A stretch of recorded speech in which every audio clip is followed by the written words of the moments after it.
They are doing the cables, I believe.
That's why.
Okay.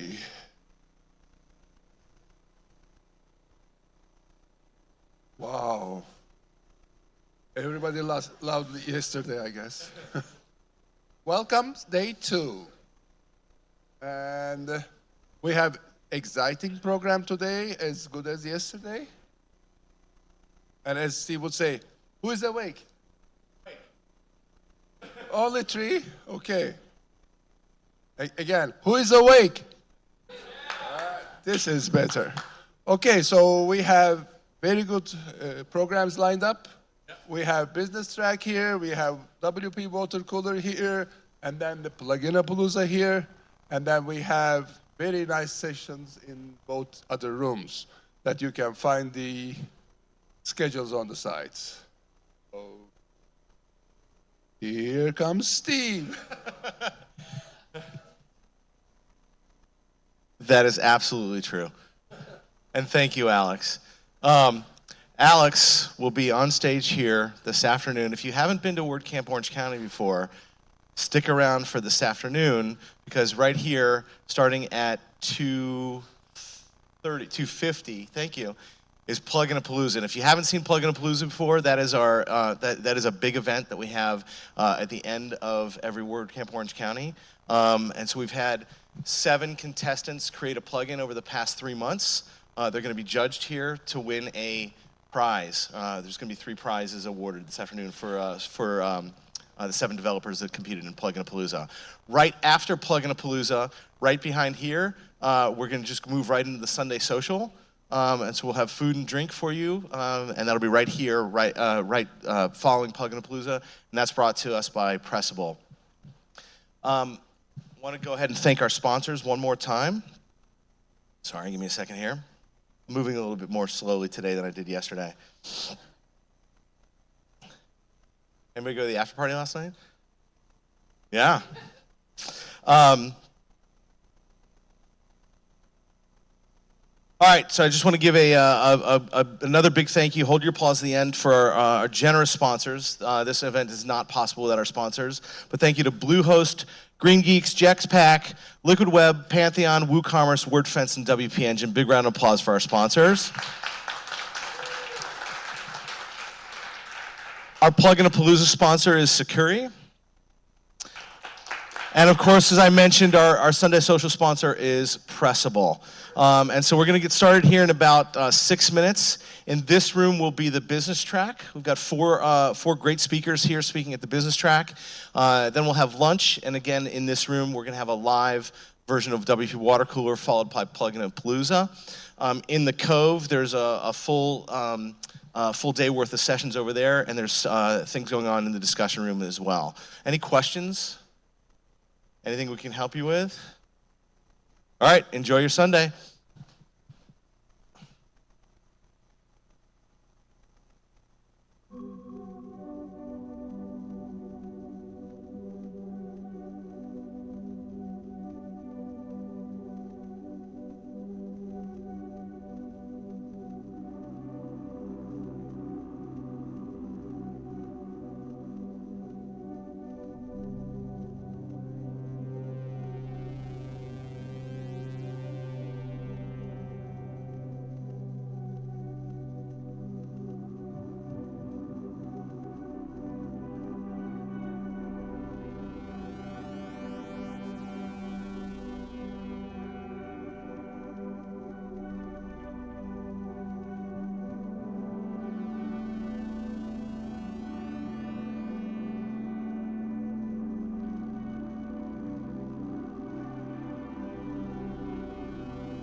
Are we on? Am I hot? All right.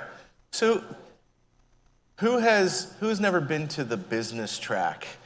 Our business track. All right. So here's how this works. It's a little bit different. Business track. We're going to have 4 speakers today, and this is not planned.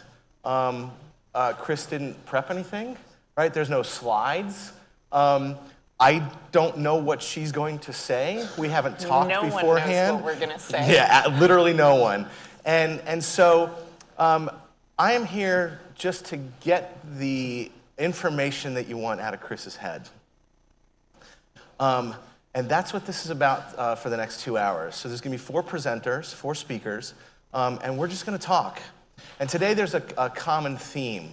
What we're going to talk about with all the 4 speakers is failure, and especially business failure, and what the takeaways were from that failure. And again, all we're going to do is just chat. And so if you have questions for Chris, this is interactive. Chris and I are going to chat, but if you have something specifically that you want to ask Chris, let me know, and let's get that information out of her head. Can you do that? Sure. Is that good? Chris and I have known each other for several years. We met at WordCamp San Francisco many, many years ago. And this is somebody that I've just admired and respected for a long, long time. So give a warm welcome for Chris Ford. Thank you. So Chris, do you want to start? Do you have any stories that you can think of or anything you want to tell or examples of just times in business? Because you've been at this a long time. So anything that you've maybe failed at that you wanted to share that so many things. Really? I don't believe that. So many things. I graduated from design school in 1996. It was coincidentally the same year that the commercial internet became a thing. I started off as a print designer and got a job at a skateboard company. I was supposed to be designing t-shirts, and their web guy quit, and so guess who was their new web girl? And so that was kind of where I started my path. I worked at agencies for about 10 years. And that was really like one of the first big, not failures on my part, but failures on the dot-com economy, where basically a bunch of us had been working at this great company. We were doing projects for like this guy named Steve Wynn, who was going to open up a hotel called Le Rêve that instead he named after himself. Like, it was a big, awesome, super fun agency working with super smart people. And we showed up for work one day and the doors were locked. Oh. Yeah. And they were like, so long, suckers. You're not getting paid either. And so that's how I became a freelancer.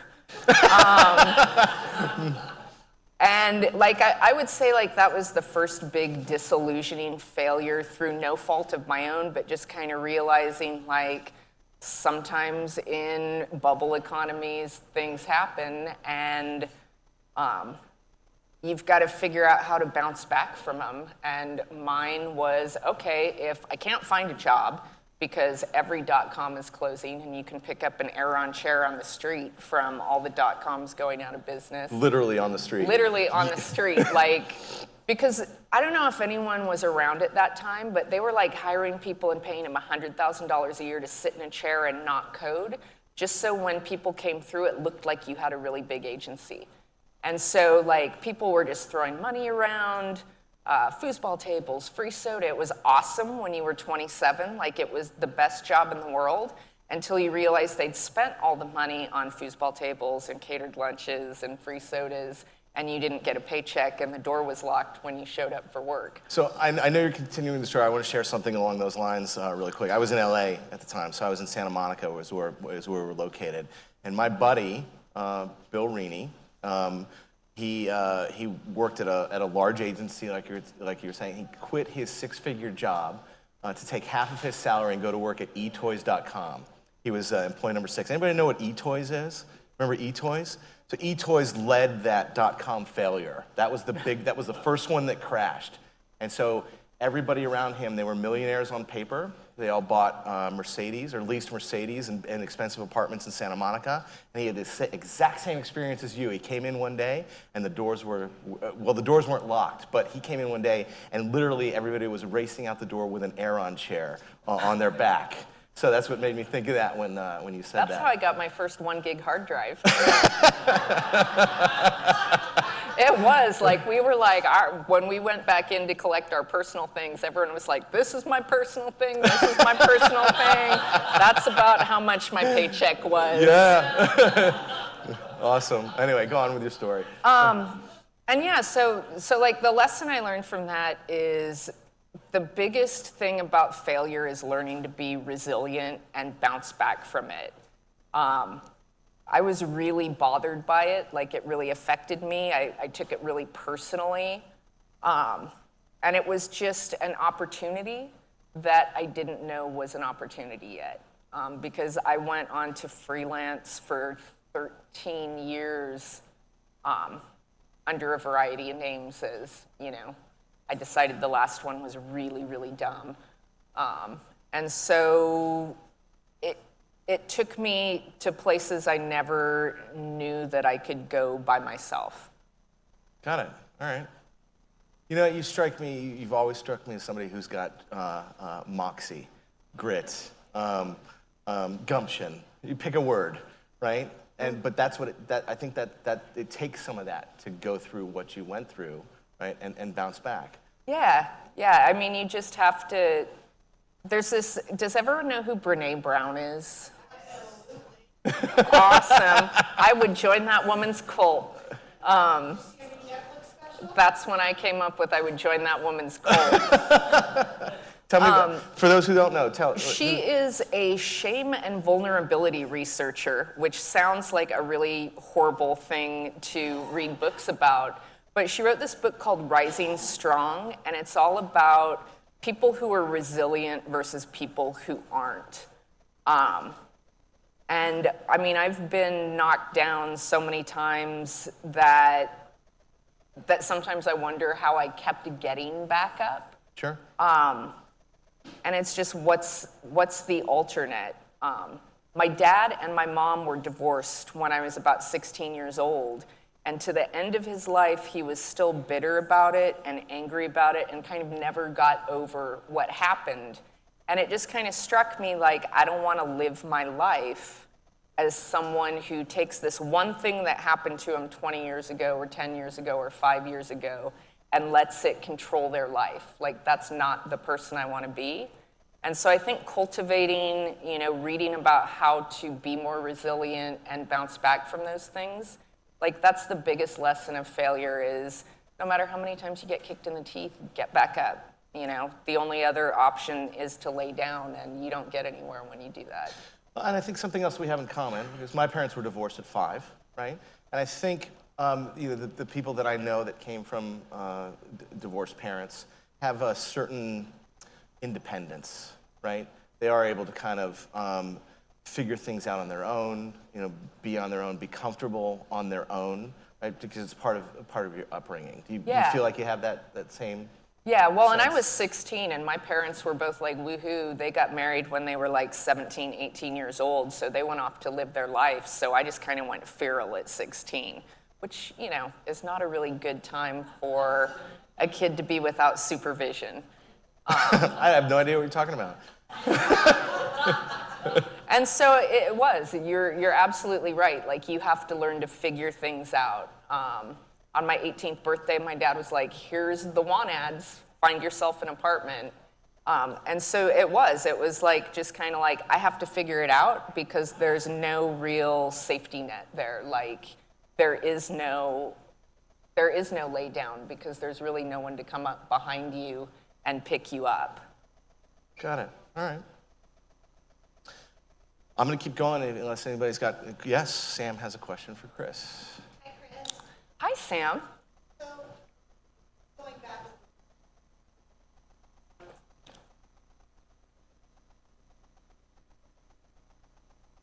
what I'd like to know is how do you hear?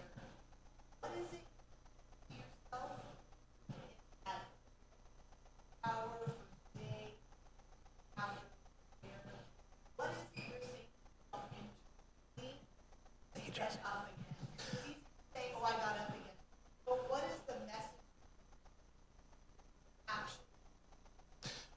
So I'm just gonna repeat the question for the video, right? So I'm gonna paraphrase because it was really well spoken, and I'm not gonna be that well spoken.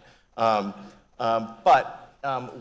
do you do, right? Once you've experienced that failure or you've been knocked down, right? What do you do in the short term to pick yourself back up? Well, like the first week, I cry and beat myself up and tell myself how terrible I am and worthless I am. And I'm not gonna lie, I spend a good solid week, but what I do is I set a timeline. I'm like, okay, your pity party ends on Friday. You can go ahead and feel all these feelings for this week or day, or depending on like the magnitude of the failure, how long I've allowed myself. And then I try to do, I don't know if everyone here knows, I'm pretty open about it, but about 7 years ago, I was diagnosed with bipolar disorder, which got me into therapy, which was awesome. And so I give myself that time, and then I get back into doing healthy things for myself. I don't wallow.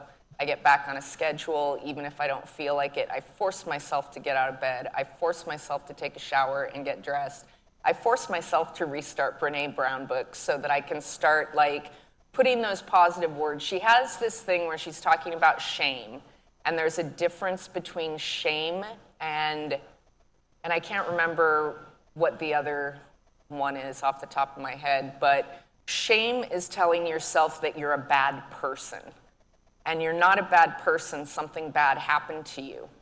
And so those are the kind of things, like I rely on books and being around people who remind me that no, you don't suck, and having a good support system, like having people around you who you trust to tell you when maybe, you know, you did something wrong to cause the failure and the lessons you can learn from it, so that you know that they're not blowing smoke when they're telling you that, no, you're not worthless, you know, here's how great you are. Here are the things you accomplished, and here are the things that you can do with that now. It's interesting, because you took me a long time to embrace therapy as well, right? You know, up until probably 40. Yeah. I thought, okay, therapy's for losers, right? Ours was right. You don't share your dirty laundry with other people. Right. Like, it's just, it was part of my belief system until I started actually going, right? And it does help. One of the things that I take away, you said something interesting, right? You said it's not that you're a bad person, something bad happened to you. You might take that even a step further and say, something happened to you, right? Without putting a label of good or bad on it, right? This thing happened. Yeah. Right? And it's another way of just relabeling it, say, okay, now I'm going to move on to the next thing. So, I thought I saw another hand. Okay. One of the other things that you said, you know, because you've been at this a long time, right? And you've been under many different labels, you know, you've had to reinvent yourself, right? So let's talk about that a little bit. What does that process look like for you? So I've had my skill set become obsolete during my career probably 5 times. You know, Yeah. like I coded HTML. I started as a print designer. That was my education. And then I fell in love with the web because one of my professors was moving on to work at Wired magazine, and he really encouraged me to get into it. He thought I'd enjoy it. And so I started, you know, doing HTML with tables and spacer GIFs and frame sets and all of that. And then Flash came along, and that's what everyone did. That was awesome. You know what? I was actually looking at a Flash archive, like the history of the web, and I don't miss the inaccessibility and stuff of Flash, but it was so fun. As absolutely. a designer, like being able, it was almost like being in video and not the web. Yeah. I really, I enjoyed, that was one of my favorite parts of my career, was doing that, because it was so creative. And then Flash died, and I went back into print for a while. I was a professional scrapbooker for several years. Huh? I art directed a series of crafting books. I was the first openly gay scrapbooker, which caused a lot of kerfuffle back in 2000 whatever. There were a lot of people who weren't too happy about that. At one point, a magazine accepted one of my submissions and called me back and said, we actually can't use it. The editors said that they can't put this in the magazine because it's a picture of you and your wife being affectionate. And we think that our audience would really be upset about that.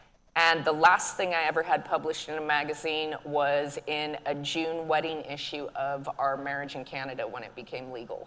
So it was kind of one of those things where, you know, I kind of broke down some barriers in there, and that was a really interesting learning experience. Nice. It didn't end well, but it was an interesting career. We can talk about that one later. It's probably my biggest career mistake. So at each of these, during each of these transitions, was it conscious? Did you make a conscious decision, this is what I'm going to do? Did you did you throw a bunch of stuff at the wall and see what stuck?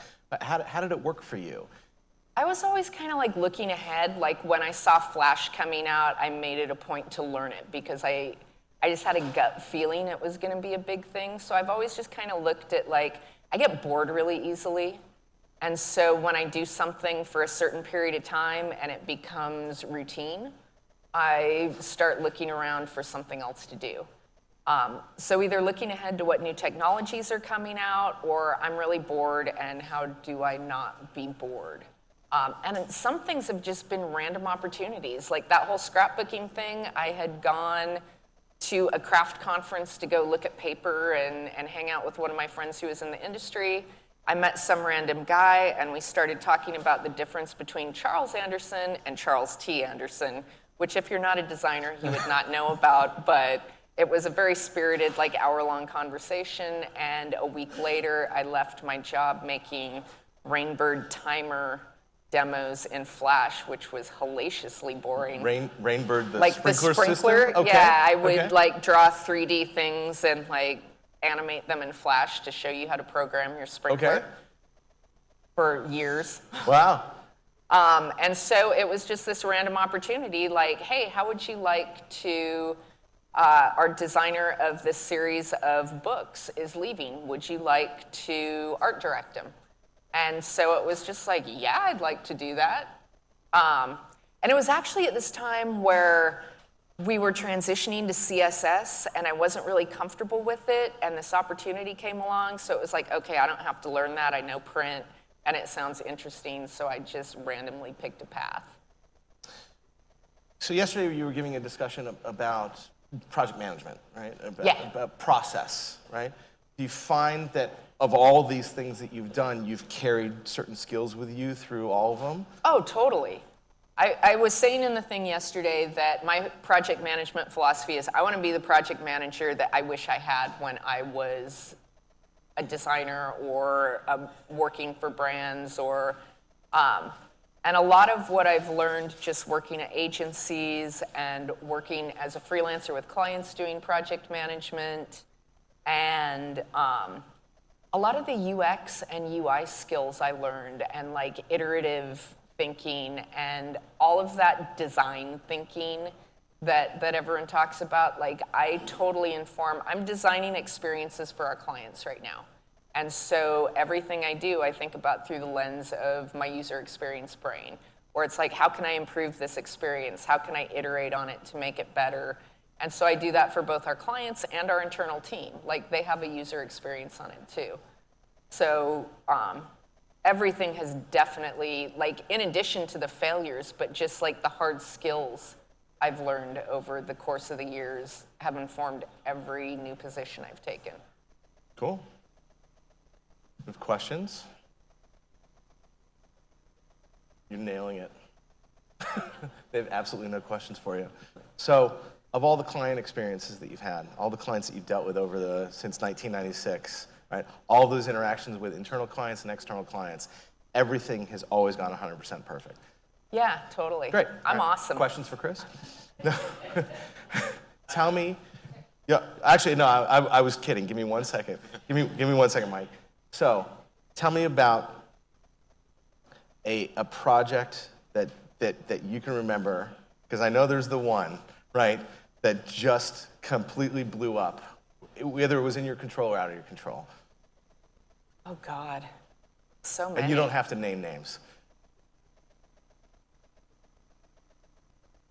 That's weird. I can think about, like, off the top of my head, I'm thinking about terrible clients who would scream at me and, you know, terrible clients who wouldn't pay me.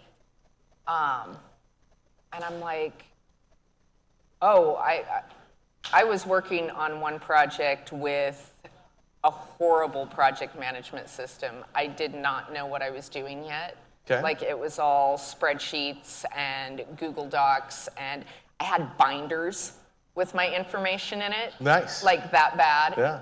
And it was beyond, like, there were project management tools. I didn't have to have binders with printouts. And everything went wrong. Like, bad client communication, and we would scream at each other on the phone. Like, he would literally call me up. You and the client.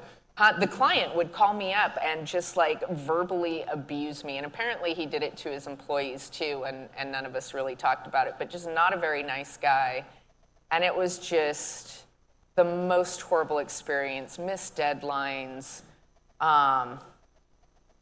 There was another project I worked on one time at an agency that, through no fault of our own, didn't launch for 3 years. I only worked there for a year. Wow. Yeah, I worked there for a year. I did all the design, and like every 6 months I'd check in. I'm like, I wonder if that thing's gone live yet. And 3 years later, the same design, which was totally outdated, finally went up. And I was like, I'm so glad I didn't stay and work on that for 3 years. Wow, that's some good I think that's like the longest one that ever went on. That's some serious slippage. Mike? So my question for you.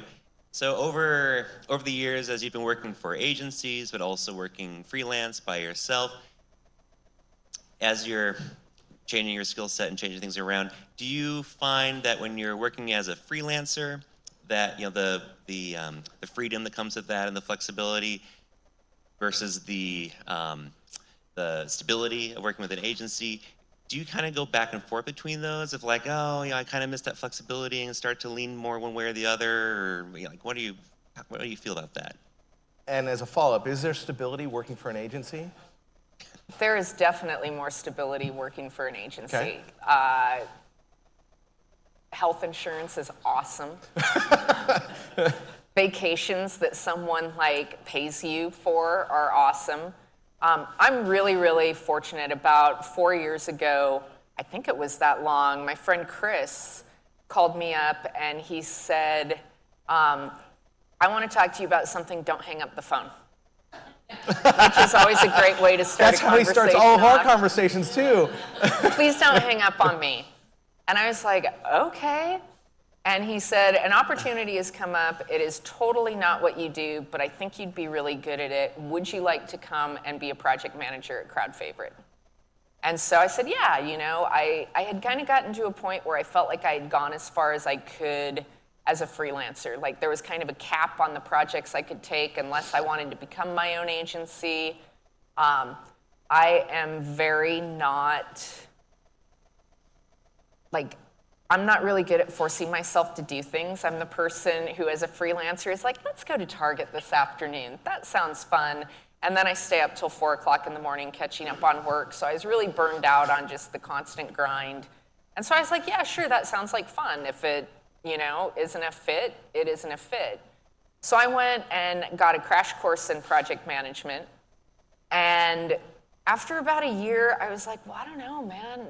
Freelance, like, maybe I should give it one more shot.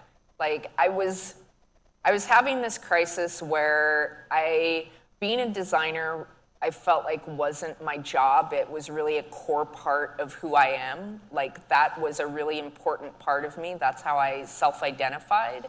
And so I was like, I'm not sure if I'm ready to give that up entirely. Like, I feel like maybe I should give it another shot and see if it's going to work out. And it didn't. And I was doing support for a tool called Design Palette Pro. I started my WordPress career off building Genesis themes. Well, it was first it was Revolution, and then it was Studio Press, and then Genesis came out. So I did the earliest kind of female-focused theme there. And so there was an opportunity to do some support. It was some steady work, which was nice. It filled in the freelance gaps. And then the two partners, Josh and Andrew Norcross, Josh Eaton and Andrew Norcross, Lemus stole Norcross away. And no, he gave Andrew a great opportunity, and he's super happy there. No, let's go. It's a great thing. I like the way you described it the first time And around. they needed a project manager because they were starting to grow. And I had randomly made a comment in Slack about project management earlier in the day, like no idea why. It was just like, well, have you tried this tool? And Josh was like, oh, hey, you actually have a background in this. Would you be interested in coming on? And because it's a fully distributed company, I am one of the very, very fortunate people who has a full-time job with a great team. Everyone's worked there. Like, we've had no one leave in the 2 years I've been there, so it's a really tight, cohesive team. We all love working together. Like, everyone there is great. And so if you can find something like that, like, I find that when I'm accountable to people other than myself, I'm much more disciplined.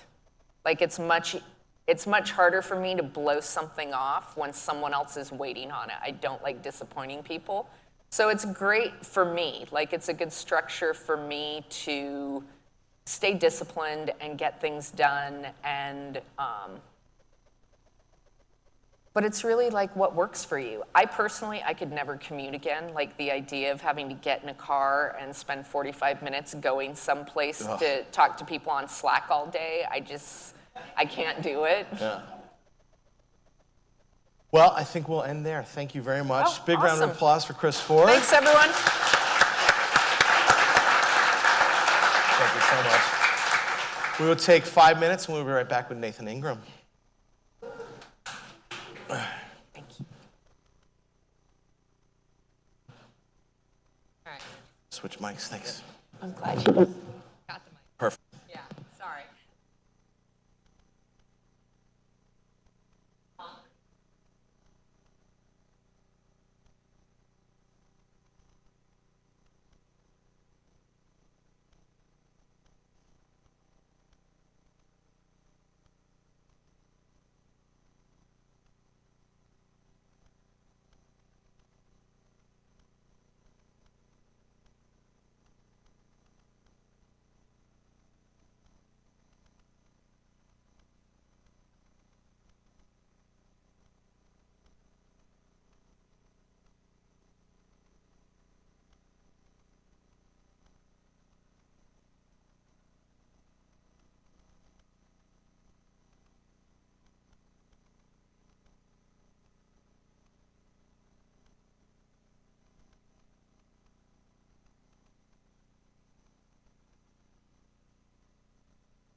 So I found a quote.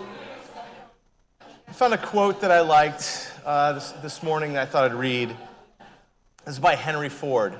And Henry Ford said, "Failure is simply the opportunity to begin again, but this time this time more intelligently." I really dig that quote. And I read it specifically before we talked to Nathan because I don't know if anybody was here for the business track last year, right? This was Nathan's first business track last year, but I gotta tell you, I sat back here and I listened to what this man had to say, and I was inspired. I really enjoyed his interview last year, and so I wanted to have him back this year so that he could talk about his failures. Yeah. So would you like to start, sir, Nathan? Yeah, sure. Yeah. So it's great to be back, by the way. This is a lot of fun. So we could talk about how for years I neglected my family for business, or we could talk about how I lost a third of my income in health insurance in one day. Why don't Or- we? Oh yeah. Or, I'll go. No, keep going. Or the time that I was sued by a major telecommunications firm in federal court. Or we could talk about how I neglected health for years. It's up to you. Oh, let's Where do you do wanna all start? four. Can we do Okay, all four? yeah, we sure. got 25 minutes. Let's Okay. do all four. I want to start with family. I think that's Okay, a great one to yeah. talk about. Yeah, Sure. let's start with family. Tell me about that. Wow. Okay. So I think, in my opinion, your greatest weakness is your greatest strength taken to an extreme.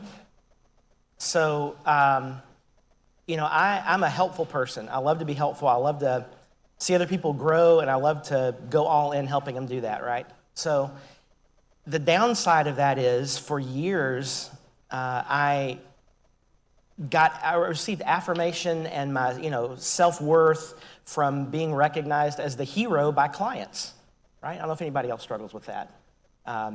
So that's what I've dubbed the hero syndrome, and I'm working on some content around that. But, we've heard of the imposter syndrome, and this is sort of the kissing cousin to imposter syndrome. But, being the hero is addictive.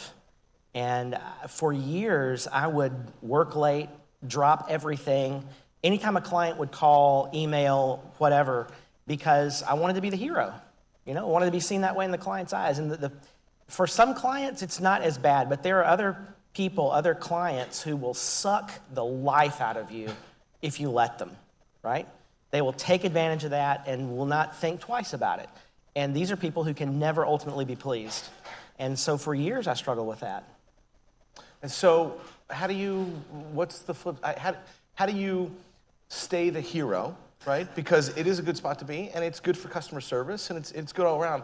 But also set healthy boundaries. Yeah, well, and that's the key, right? Is first of all, something has to happen deep in your soul to realize that your ultimate worth does not come really from other people anyway. You have to find that place of self-worth in your own self. We talked about some therapy here. Therapy, a good, wise counselor is good for anybody. I don't care who you are or where you are in life. It's good to have a trained person to just reflect with. But finding self-worth in yourself rather than in your work or in a marriage relationship or friendships, it's got to come from inside. And when you do that, that lets you set healthy boundaries to protect the things that you feel are the most important and not priorities that are set by other people for you. You were seeking some external affirmation. Yeah. And using that for something else besides business. It was personal. It was, at least you thought, it was personally fulfilling. Mm-hmm. No, I think that's it. Yeah, I think that's it. And I think most people, I don't want to generalize my own weakness, but I think, does that resonate with you guys? Do you find the need to have other people affirm you? And it's not that that's necessarily a bad thing. I mean, I think it's healthy to affirm people. Matter of fact, I lead a coaching group of freelancers, and when we have our group call every month, one of the first thing we do is celebrate. Tell us something good that happened in the last 30 days. Yeah. Because when you're in your tribe, there are very few other people who can appreciate the fact that you solved that stupid semicolon out of place problem in the PHP. Right? So, and it's good to be affirmed, but if you wake up in the morning having to be affirmed by someone else to feel like you're worthwhile, then it's difficult. But it's different coming from your peers, right, than coming from somebody from a client or a customer, right? correct? Yeah, well, yeah, I think, yeah, in some ways, yeah. Okay. Yeah. All right, what was the next on your list? Let's see. So there was the day that I lost a third of my income in health insurance in one day. Okay. So at that time, this was 2008. I was not in the WordPress world yet. It was shortly after this I found WordPress. But so I started building and selling websites in 1995. I've been at this forever. And one of my in those days, my model was, I was in the Dreamweaver space, everything, custom build, everything ground up, and, few clients, big retainers. That was the model, right? A handful of clients, $5,000, $6,000, $8,000, $1,500 retainers per client, right? And it was good money until it's not good money. So how many of you remember what was going on in 2008, right? The bottom fell out, right? Yeah. So one of my biggest clients was, ironically, a hair salon in Birmingham, Alabama, where I'm from. And I, had been serving these people for a long time. I was doing everything under the sun for them: print design, graphic design, some web, some video, photography, everything basically they needed. I was selling anything I could at that point to, make ends meet. And I walked in one day and the economy tanked. And they brought me into the office. I thought I was there to just fix a couple of little problems. They brought me into the office and said, "I'm sorry, after this month, that's going to be it." And it was the end of the month. And so not only did they represent a third of the income that was coming into my business, but they also were providing health insurance for my family. So I walked out of that place that day, and they were in a big mall, and so you had to park on the other end of the parking lot if you had working association with a business. And that was the longest walk I ever had in my life. And so I'm thinking, okay, I've got to call my wife and explain to her that, well, honey, we've just lost a third of our income in health insurance, right? And I had 2 small kids. That sucked. But I remember on that walk to my car, I can still see it in my head right now. I realized, and I told myself, I will never let this happen again. I will never let this happen again. And the business takeaway from that is, if you have one client that represents that big of a stake in your business, it's a ticking time bomb. Because when that client who consumes a lot of the oxygen in your world drops out, you're in trouble. So that was the day where my business model began to change. I was dabbling in WordPress at that time. I started exploring more, and I pivoted my whole business model away from these large retainers for a few clients into smaller WordPress care plans for lots of different clients. And now, if a client drops, it's okay. We have plenty more. They will represent a very small percentage of overall income. Is there a certain percentage that you won't let a client go over? I mean, I know it's kind of feel, but, obviously a third's too big. Yes. And, I don't know that I could put a percentage on it. Okay. But, you sort of get a gut feeling, okay, this client is really taking a lot of my time in the pie chart of my world, and I'm starting to rely on them too much, and it can be dangerous. And the other thing I'm hearing is it's a third of your income, right? But it wasn't a third of your headspace. That is a great point. Right? Yeah, because not only, when you have a client that is consuming that much oxygen, and they're paying you, that much money, at first it looks great. Yeah. But the amount of thought time and worry time about keeping this client, because when that client calls, you're going to stop everything, right? Which feeds into the first thing we talked about. Right. If they called on a Saturday and I'm having fun with my family, I'm going to stop and take that call and go spend an hour working on their problem, which just totally blows the family day. Sure. It's really hard to set up boundaries when you are depending on that client for so much. And so the flip side of that is, okay, it's a third of your income. It's more than a third of your headspace just for your focus, but also what's that costing you opportunity cost-wise on the backside? Yeah, so a lot, because if you're especially if you, how many of you are freelancers in here? Like okay, awesome, you're my tribe. So when you're the only person, or whether you're even in a small team, you have to wear all the hats. You just have to. So if you have a client, or one of the most dangerous things a freelancer can do is take on a huge project.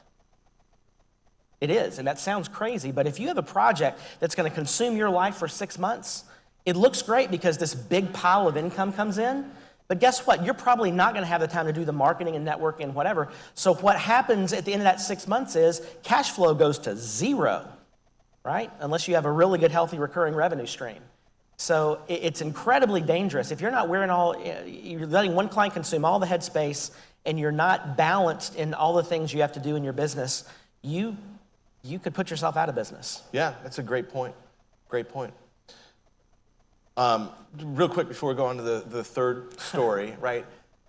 Anybody who did raise their hand as freelancer or anybody in the room, can they relate to what Nathan's saying here? That you've got a client that pays you less than what they're taking in your headspace? Is that familiar? Okay, good. We're making some progress. Yeah. What's next? Oh, well, so this, there was the day I was sued by a national telecommunications firm in federal court. Okay. That was a bad day. It started with a sheriff knocking on my door, serving me some papers. Oh. This was in the early days of the internet. I think it would have been 1990. It was late 96 or early 97. And I was, our first little web venture, I was living in a small town in Louisiana. And our first big client, right? My first client was the parish economic development office. And we had a little web server and, and some things got posted on that web server that were defamatory towards a large allegedly defamatory, we'll say, right? Toward this large telecommunications firm, which you would all, recognize immediately if I told you. And, we thought we dealt with the issue. It was a mistake. We dealt with it the same day. And then, about 10 weeks later, on a Monday morning, 8 o'clock, sheriff's deputy knocks on my door and hands me a paper that's a lawsuit. And I'm, at that point, I'm like 24 years old. I'm making nothing, just newly married. I mean, I was petrified, absolutely petrified. And it's a long story, but it turns out okay. We had a lawyer that got aggravated that we were being picked on. Our attorney's take was they're trying to establish some case law. No internet case law existed at that time. And so they were trying to get some case law established on an easy case. And he took the case pro bono. We went in and the judge threw it out. It was, but the takeaway from that is be real careful who your partners are, because somebody did some things and I became responsible for them. And it turned into about 18 months of pretty much hell. Sure. Worry and anxiety, not being able to have a lot of peace internally about what was going to happen next. Sure. Okay. Number 4. So that's the health conversation. Yeah. Right? Let's talk about that, because you've recently gone through a transformation. Yeah. So when I was here last year, I weighed 270 pounds. I'm 5'6". And since December the 10th, the day after I came back from WordCamp US, I've lost about 80 pounds. Congratulations. Yeah.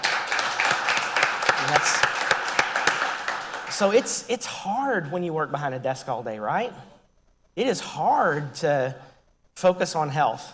And it's just a new priority for me. And what it's turned into is realizing lots of things that I've let slide. The business takeaway from that is, there are so many little micro habits that you can establish in your world, not only on the health side, but on the business side, to increase your productivity, to increase your health, to just do small things. How many of we know we should be drinking more water, right? We hear that all the time. Drink more water. You know how I drink more water? I have water within arm's reach all day. I mean, how stupid is that? But if it's there, I'm going to drink it, right? It's little things like that, little small things you can do in your life and in your business, that if you'll just do this little thing, those micro habits build up to big time avalanche change. Great. So one thing I'm going to pick out of one of the things you said is you mentioned the D word, Dreamweaver. Is there anybody else in the room that I recognize from the Dreamweaver support group?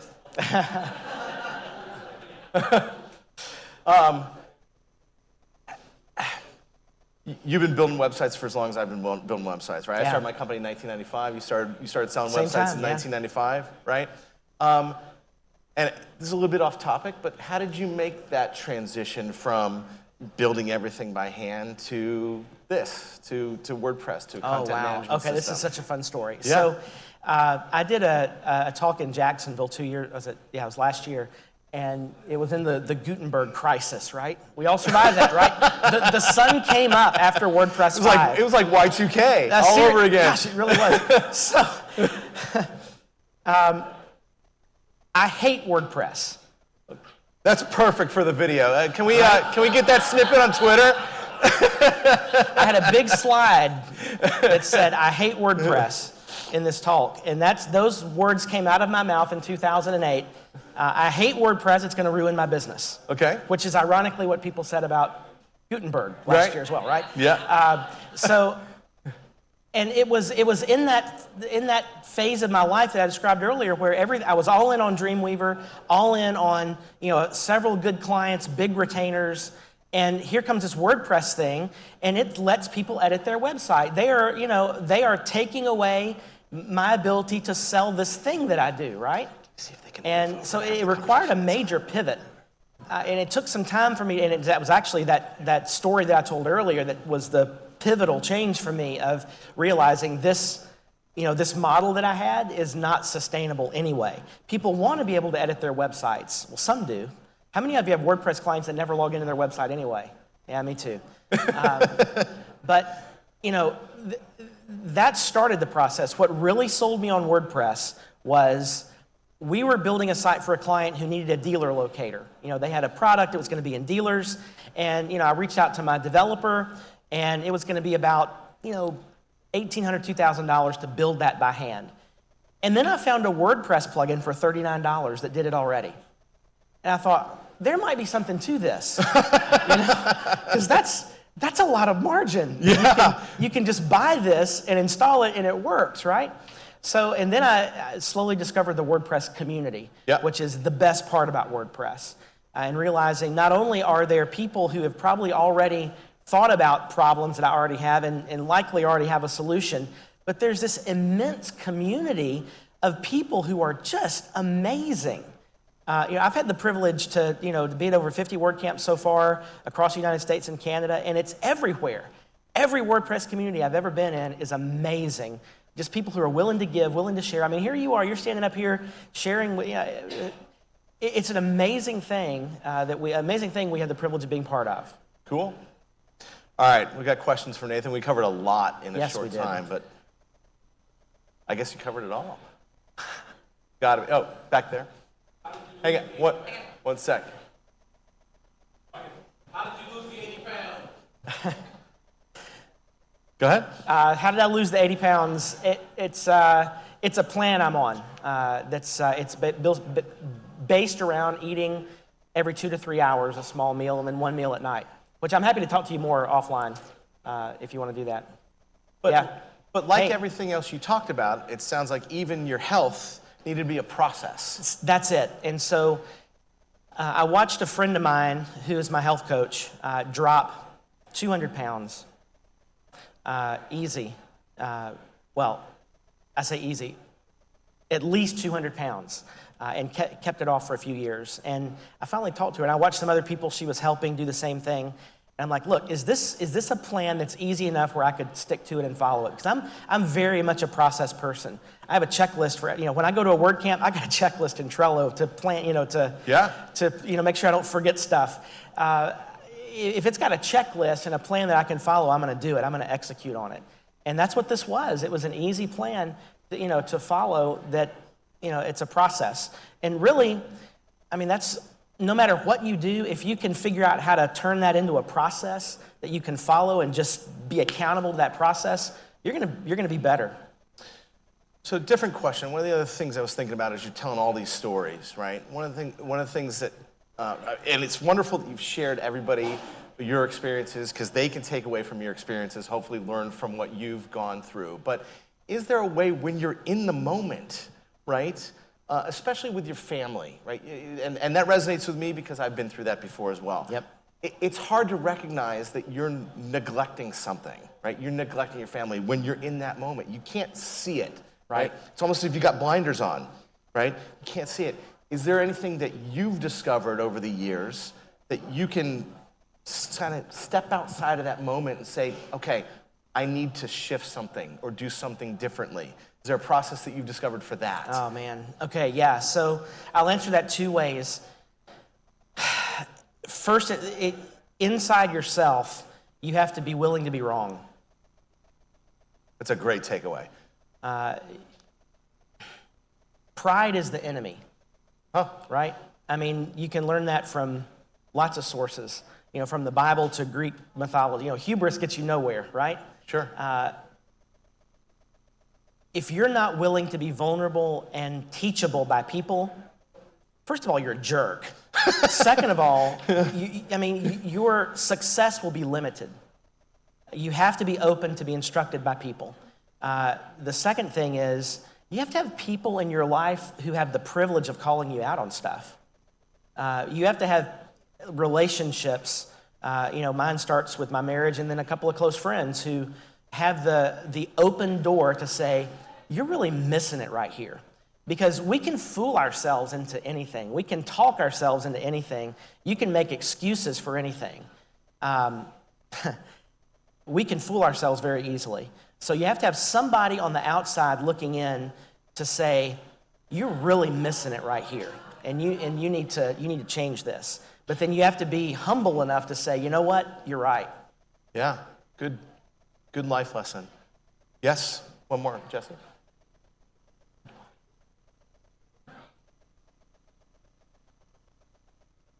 Thank you. Nathan, one of the things I'm taking away, because I'm more business oriented, I'm really trying to get something started up off the ground. And I'm curious to hear from your point of view, because you've worked with so many other freelancers, agencies, what have you. Have you recognized some top 3 or maybe 5 traits that you can tell from an offset is going to make a business very successful? For example, I heard you talk a little bit about adaptability, and we all know that you need that in business. So I'm curious to hear what other traits you think or characteristics are key to a successful venture. So what traits do you think can predict success? Wow, okay. Does that sum up your questions? Yep. That's a good question. Personal traits or? That's up to you. Okay, so what I just said I think is a good way to answer that question and to start out. I think anyone who's successful is vulnerable, needs to be vulnerable, needs to realize they don't have the whole picture. Because you can go so far on your own, but without a good team of people around you, you're limited. Nobody has the whole picture. I mean, just in the human condition, I think everybody has a gift. Everybody has a superpower, and figuring out what that is and then monetizing it is the core. But then bringing people around you to, instead of trying to improve the areas where you're weak, bring people around you who already have strengths where you're weak, whatever those areas may be. A really good developer is never going to be a really good designer, and vice versa. A person who is, great being a developer is probably not going to be a good salesperson. Those skills rarely reside in the same person. But it comes down to that core aspect of vulnerability and humility of realizing I don't have all the answers myself. So either, you bring around a formal team as employees or contractors, or just have strategic partnerships with other groups or other freelancers who have a piece of the pie that you don't have, right? And just building that network and growing that. I think that's a great place to start. Great. Any other questions? Can I get a big round of applause from Nathan? Thank you so much. Much appreciated. Great stuff. Thank you. All right. We're going to take 5 quick minutes, and we'll be back with Jen Bourne.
Yeah, she probably went to the WordPress 4 one and swore.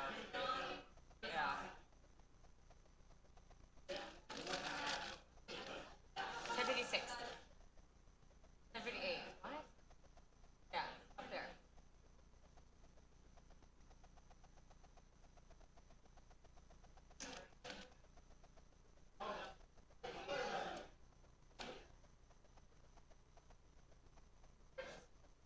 You get fruit coffee?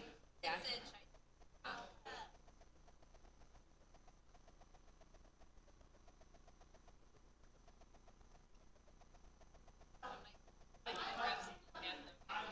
Is your head yeah, yeah.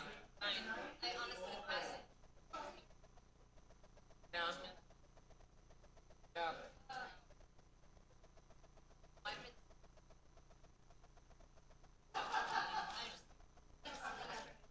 Thank you. Thank you. I'm so excited to hear. Oh, you know, you're gonna be great. You're gonna be amazing. Yeah.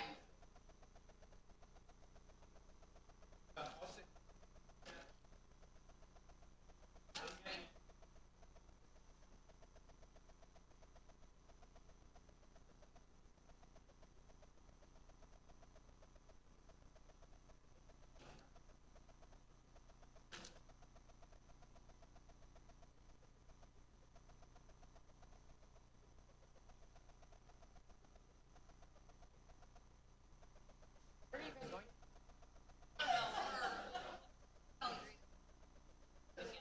I thought that you got invited by the. Okay. Just by a show of hands, who's been in a Gen-born WordCamp talk in the past? All right. And so I first met Jen or saw Jen at a WordCamp talk, and I was immediately blown away. And I said, this is my people. And so, you know, I knew right then we needed to meet. We became friends. We became collaborators on projects. We've been in a mastermind group together. We've shared ideas.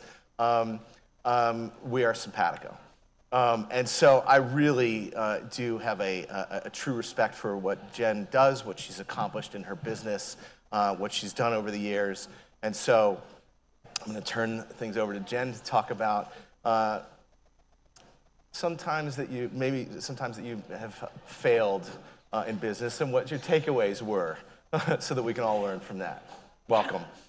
Thank you. You're welcome. So I'm just going to come up and I'm just going to list my failures. Yeah? Okay. There's so many. So one of the things, I think before I list some failures, I think one of the things I think is interesting, a few years back, I had this weird thing start happening where I would speak at an event or I'd be at an event, and during Q&A or sometimes afterwards, somebody would come up and say, can you just tell me about something you do terrible? Terrible? Yeah. Well, can you tell me something you're terrible at? And I had it happen in Q&A. Can you just talk about some stuff you're terrible at? And then I'm like, this is really weird. And it happened 3 or 4 times. And then it started happening on social media. And I would post something and somebody would be like, that's great, but can you what are you terrible at? I want to know what you're terrible at. And here's the thing that you need to know about me. I'm good at a lot of stuff, but I'm not great at anything, right? You're good at a lot of things, but I think the people that are truly spectacular in one area, I don't resonate with that at all. I'm like, I'm good at a lot of stuff. So I think it was an interesting thing, and I'd say, why does everybody want to know how much I suck at stuff? And I had this conversation with someone, and they're like, yes, but you've probably heard the thing like social media is the highlight reel, right? You see everybody's successes. And of course I'm gonna post food that I make that's awesome. I'm not gonna post the waffle thing that we tried that came out so crappy I had to turn my waffle iron upside down and shoot water at and scrape everything out because it was horrid and it made us want to puke. I'm not sharing that. So you don't share all the terrible things. You're only sharing, the good things. And what I found is, I'm not thinking about sharing all the bad because that's not I mean, yeah, you don't share your dirty laundry. I'm like, I don't share all that bad stuff. But that's what people who were aware of what I was doing were like, I just want to know shit that you're bad at. Like, I just want to know, like, where do you fail? And so I love the idea of talking about failures here, because so many times you never talk about the fact that while I have a good reputation of customer service and client management, I have lost it on a client. What? Like, so bad. Like, so bad. Brian, like, comes in the office and he's like, no, stop, hang up the phone. Right? He's, like, horrified. And I'm just, keep going. It was so bad. But they saved my client, so yay. But it was so bad. Right? Nobody talks about those things. Nathan shared that he lost a huge portion of his income in one day. That's happened to me like 4 times. But we don't go on social and it's like, my biggest client just quit today. I'm not sure how I'm going to fill that in. Great, let's hustle. Like, those aren't the things that you're talking about or sharing. Sure. Or the bad business decisions that you make. Like, I did a deal with the county that I live in. We're a huge farm to fork area in Northern California, and I did a deal with the county. They came to me and they're like, we want to be able to provide websites to all our local farmers that don't have an online presence. I'm like, yeah, totally in. And we negotiated this deal, and I was earlier on in my business, and I wasn't super savvy, and I didn't have a mastermind, and I didn't really have people I could turn to, and I did the deal, and it was the worst thing I've ever done, ever. And it was horrible. So, but those aren't things I'm going to go talk about, because I'm not going to go talk about my clients badly. You know, you don't go air your dirty laundry in your business and go talk about your clients badly. So we don't share those kinds of things, or the days where you're like, I built this business and I hate it and I want to quit. You know, I don't post on social that I told Brian, I hate the business that I built. Like, I quit. Go find another designer. I don't even want to do this anymore. Because what if a client saw that and they're like, oh, maybe we should hire somebody else, right? Those are all the things that we keep and we don't talk about, but everybody goes through it. And so when you were talking about, well, today we're talking about failure, I was like, I don't want to talk about that. But then I was like, but it's something important that we have to talk about, because everybody goes through it, and when you're going through it, oftentimes you think, I'm the only person this is happening to. Or maybe you don't have people to talk to. In the really, really early years of my business, when I started freelancing, it wasn't my idea. It was Brian's. He's like, don't people that you do what you do it at home? Like, I'm doing all the kids stuff, and I was pregnant, and he's like, I don't want to do all the kids stuff for 2 kids. Like, can't you quit and just work at home? And I was like, yeah, probably. And the next day he's like, I got you a business license, and I figured out a business name, and I filed it all. So this is happening. But I didn't know anybody who freelanced. I didn't know anybody who freelanced. I didn't know anybody that worked at home. I didn't know anybody that owned a business, let alone anybody that did that had a 2-year-old and was pregnant or had a baby. And so I was really, really alone, and then I found this women's networking organization, and I joined it, and my business was taking off, but I didn't know how to do business, and I was undercharging, and so I was charging really, really little, but I was doing a lot of work, and I was working 16, 17, 18-hour days, 7 days a week, every day, and I was drowning. But my business was great on the outside. Like, I was making a ton of money, but I was dying. And I'd go to these events, and I'd talk to my friends at these events who are other women, business owners, where I'm looking for support.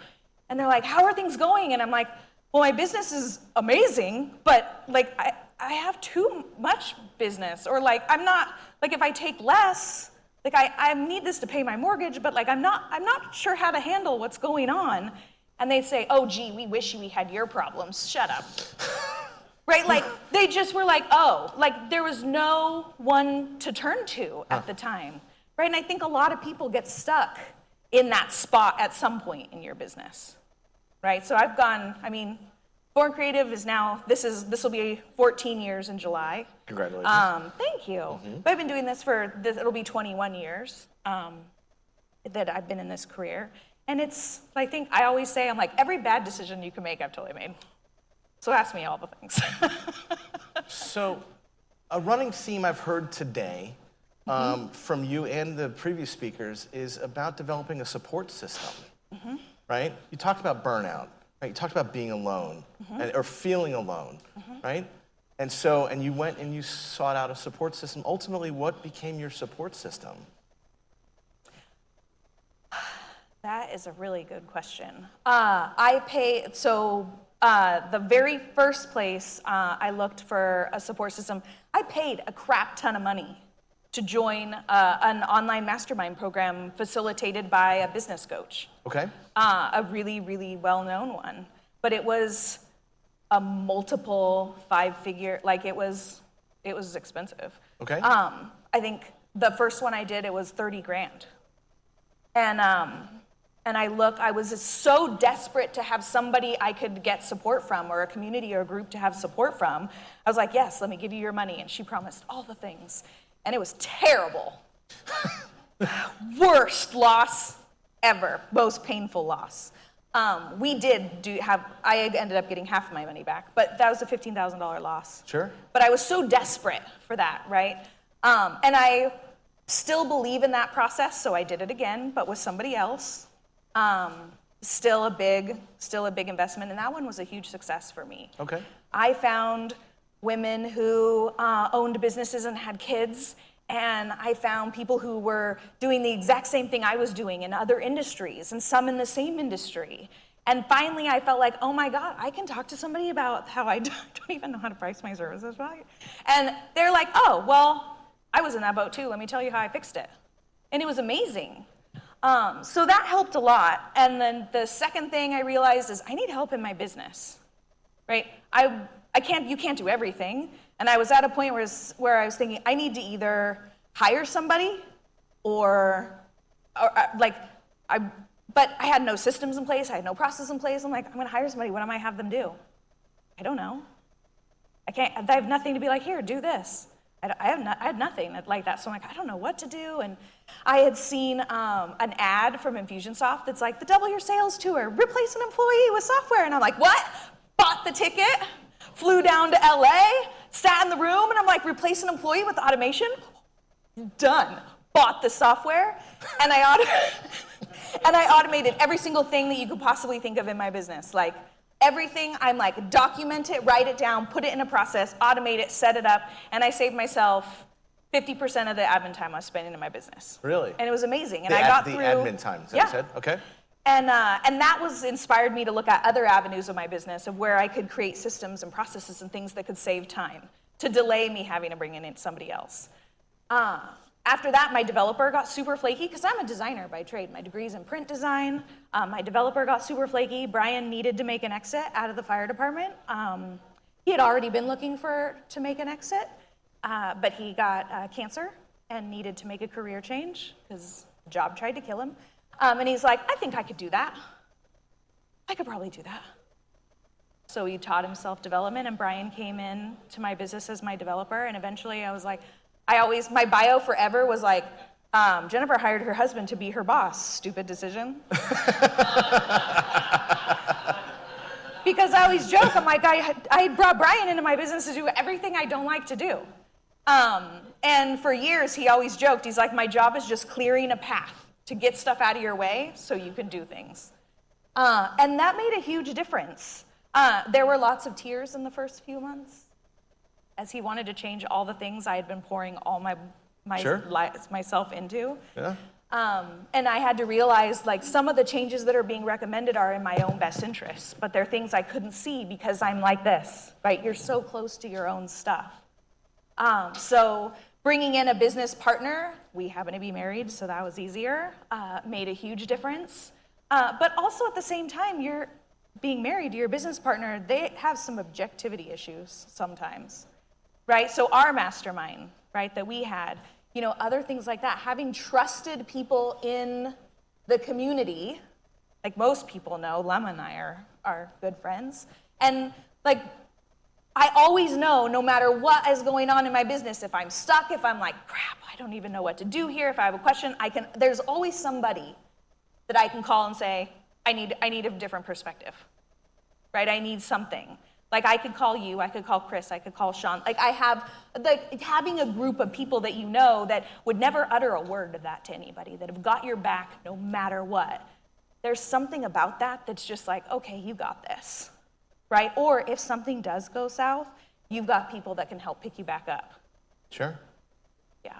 So my parents were business partners for 35 years, right? And frankly, I could never relate to that, right? I just couldn't see it. Most people don't get it. I didn't understand how that worked. I really just, and so talk to me about that for a second, because how do you separate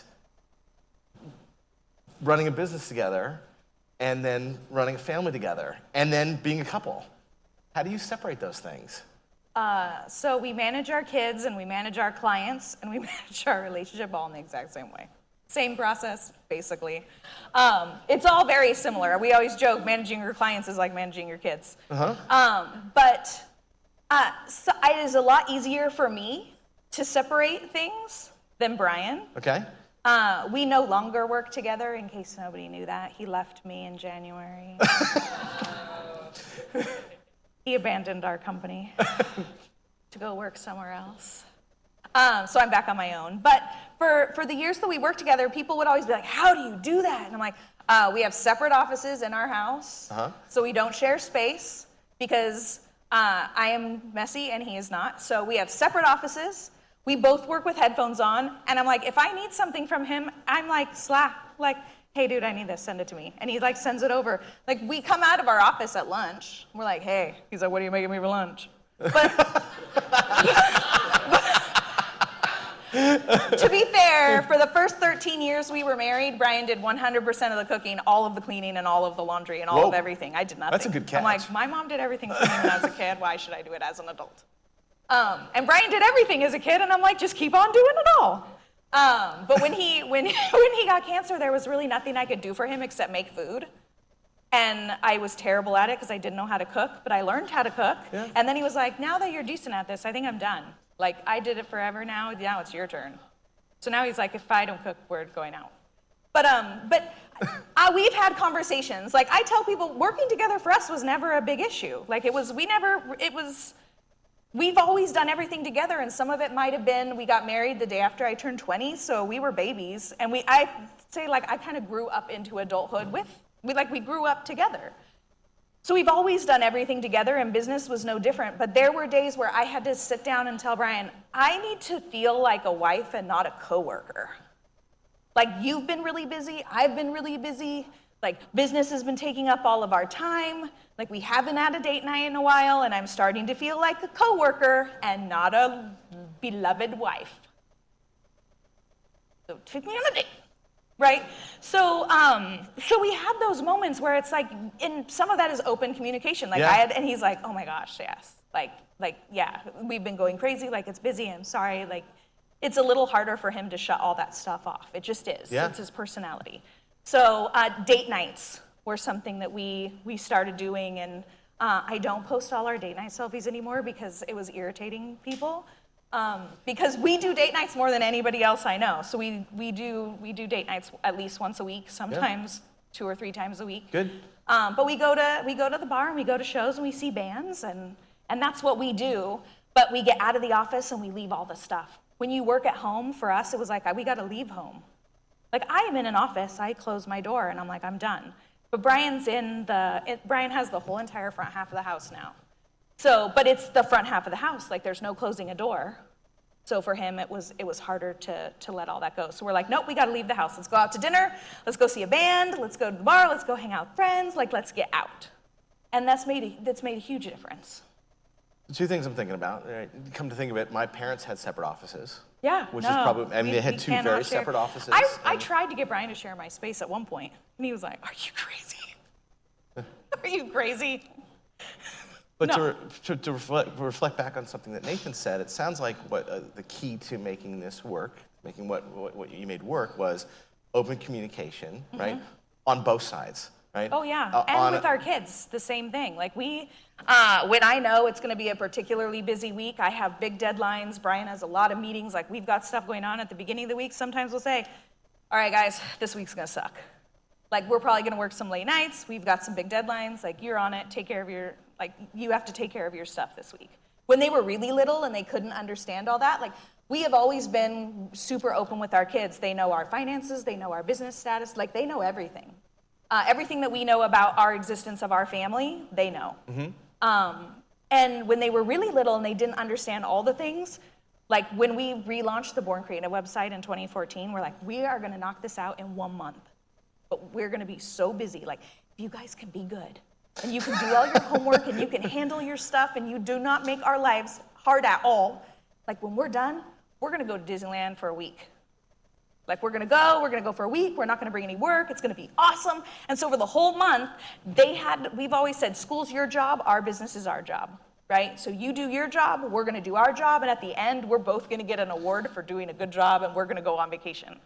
And so we've always had that kind of open communication through the whole family. So we're always on the same page about expectations and what's going on, and if Brian's got a really busy day, I'm trying to pull work off his plate. If I've got a big deadlines, he's trying to pull work off my plate. If the kids have got tons and tons of homework, those are the days we're like, don't worry about anything, just get your stuff done. Like, we'll do all this stuff, right? Like, it's a push and pull between all four of us of whoever has the most stuff to do that day gets priority in our family. And I think this goes without saying, family and your relationships, that is a priority. That is your priority over your business. But one thing I know about you, and you just said it very quickly about your trip to Disneyland. One thing I know about you is when you're on vacation, right? You are disconnected, right? There is no contacting you during that point. Is that right? Am I correct? Right? Yeah. So expand on that. Explain that. Explain why that's important. I went years in my business with never taking a vacation. Or I would take a vacation, but I would work the whole entire time and then be like, why did we even go on vacation? You just worked the whole time. And it was awful. And we started little. Like, people are always like, now we take like 9 weeks of vacation a year, and like lots of long weekends and things. But people would always say, how do you guys do that? I'm like, well, we started small. Like, my goal was like, let's do 1 day. Let's just do 1 day a week where I am not doing client work. Like 1 day.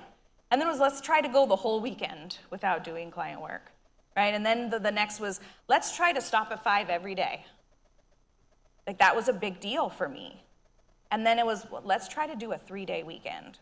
I'm gonna take a day off during the week, right? So we started little and built it up and built it up and built it up. But for me now, I'm better for my clients when I have a break. Yeah. Like, I know I can hustle hard and work my butt off for about 6 to 8 weeks before I hit that point of I'm feeling burnout. Right? Like, that's about how far I can go before you start to reach that, why am I even doing this? Like, I'm exhausted, I'm getting tired, I'm getting burnt out. So as long as I know, every 6 to 8 weeks, I need to go on vacation. Like, I need to go somewhere. It might be a 3-day weekend, a 4-day weekend, it might be a week, it might be a 9-day road trip, whatever it is, every 6 to 8 weeks, I need to do something where I'm disconnected and I'm gone. I need time for myself to recharge, to relax, so I can come back refreshed. Because guess what? When you're overwhelmed and you're burnt out and you're exhausted, you're not doing your best work. You're not giving your clients the best. And what we started to find is I'm telling my clients, we're gone. So we warn them way in advance. The clients who do get invited into our project management system, we plan all of our trips for the whole year in December. So we know every single trip we're taking the whole entire year in December. We load it all into our PM system. Our retainer clients know. Those clients, they know every single day we're gonna be out of the office for the year as soon as we know. For the rest, I would put it in my email signature, we're closed this week, and we tell clients, get us your stuff by this date if you want it done before we're gone, otherwise it waits till we get back.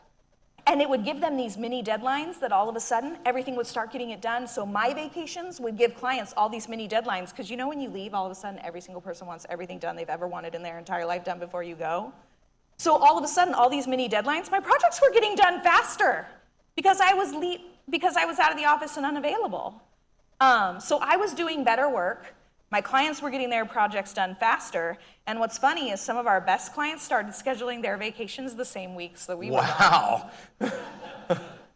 3 of our clients did that. They would take their summer vacations the same weeks that we were gone. So, and nobody was working on anything. So I'm going to reiterate something you said for the audience, but really mostly for me, right? So when you are burned out, you're not doing your best work. No. And I need to take that to heart. Yeah. But something else you said, I would kind of want to reflect on a few things you said. You're self-aware, right? So you know your limits, right? You know when you're gonna be burned out. You know how long you can go without a break, right? And you're also managing expectations, both your own, your family's, and your clients, right? And you're managing them all around, and you're doing them well ahead of time so that everybody knows what to expect. So that when you're out, it's not a surprise. Right. And granted, if there's an emergency, they can get a hold of me.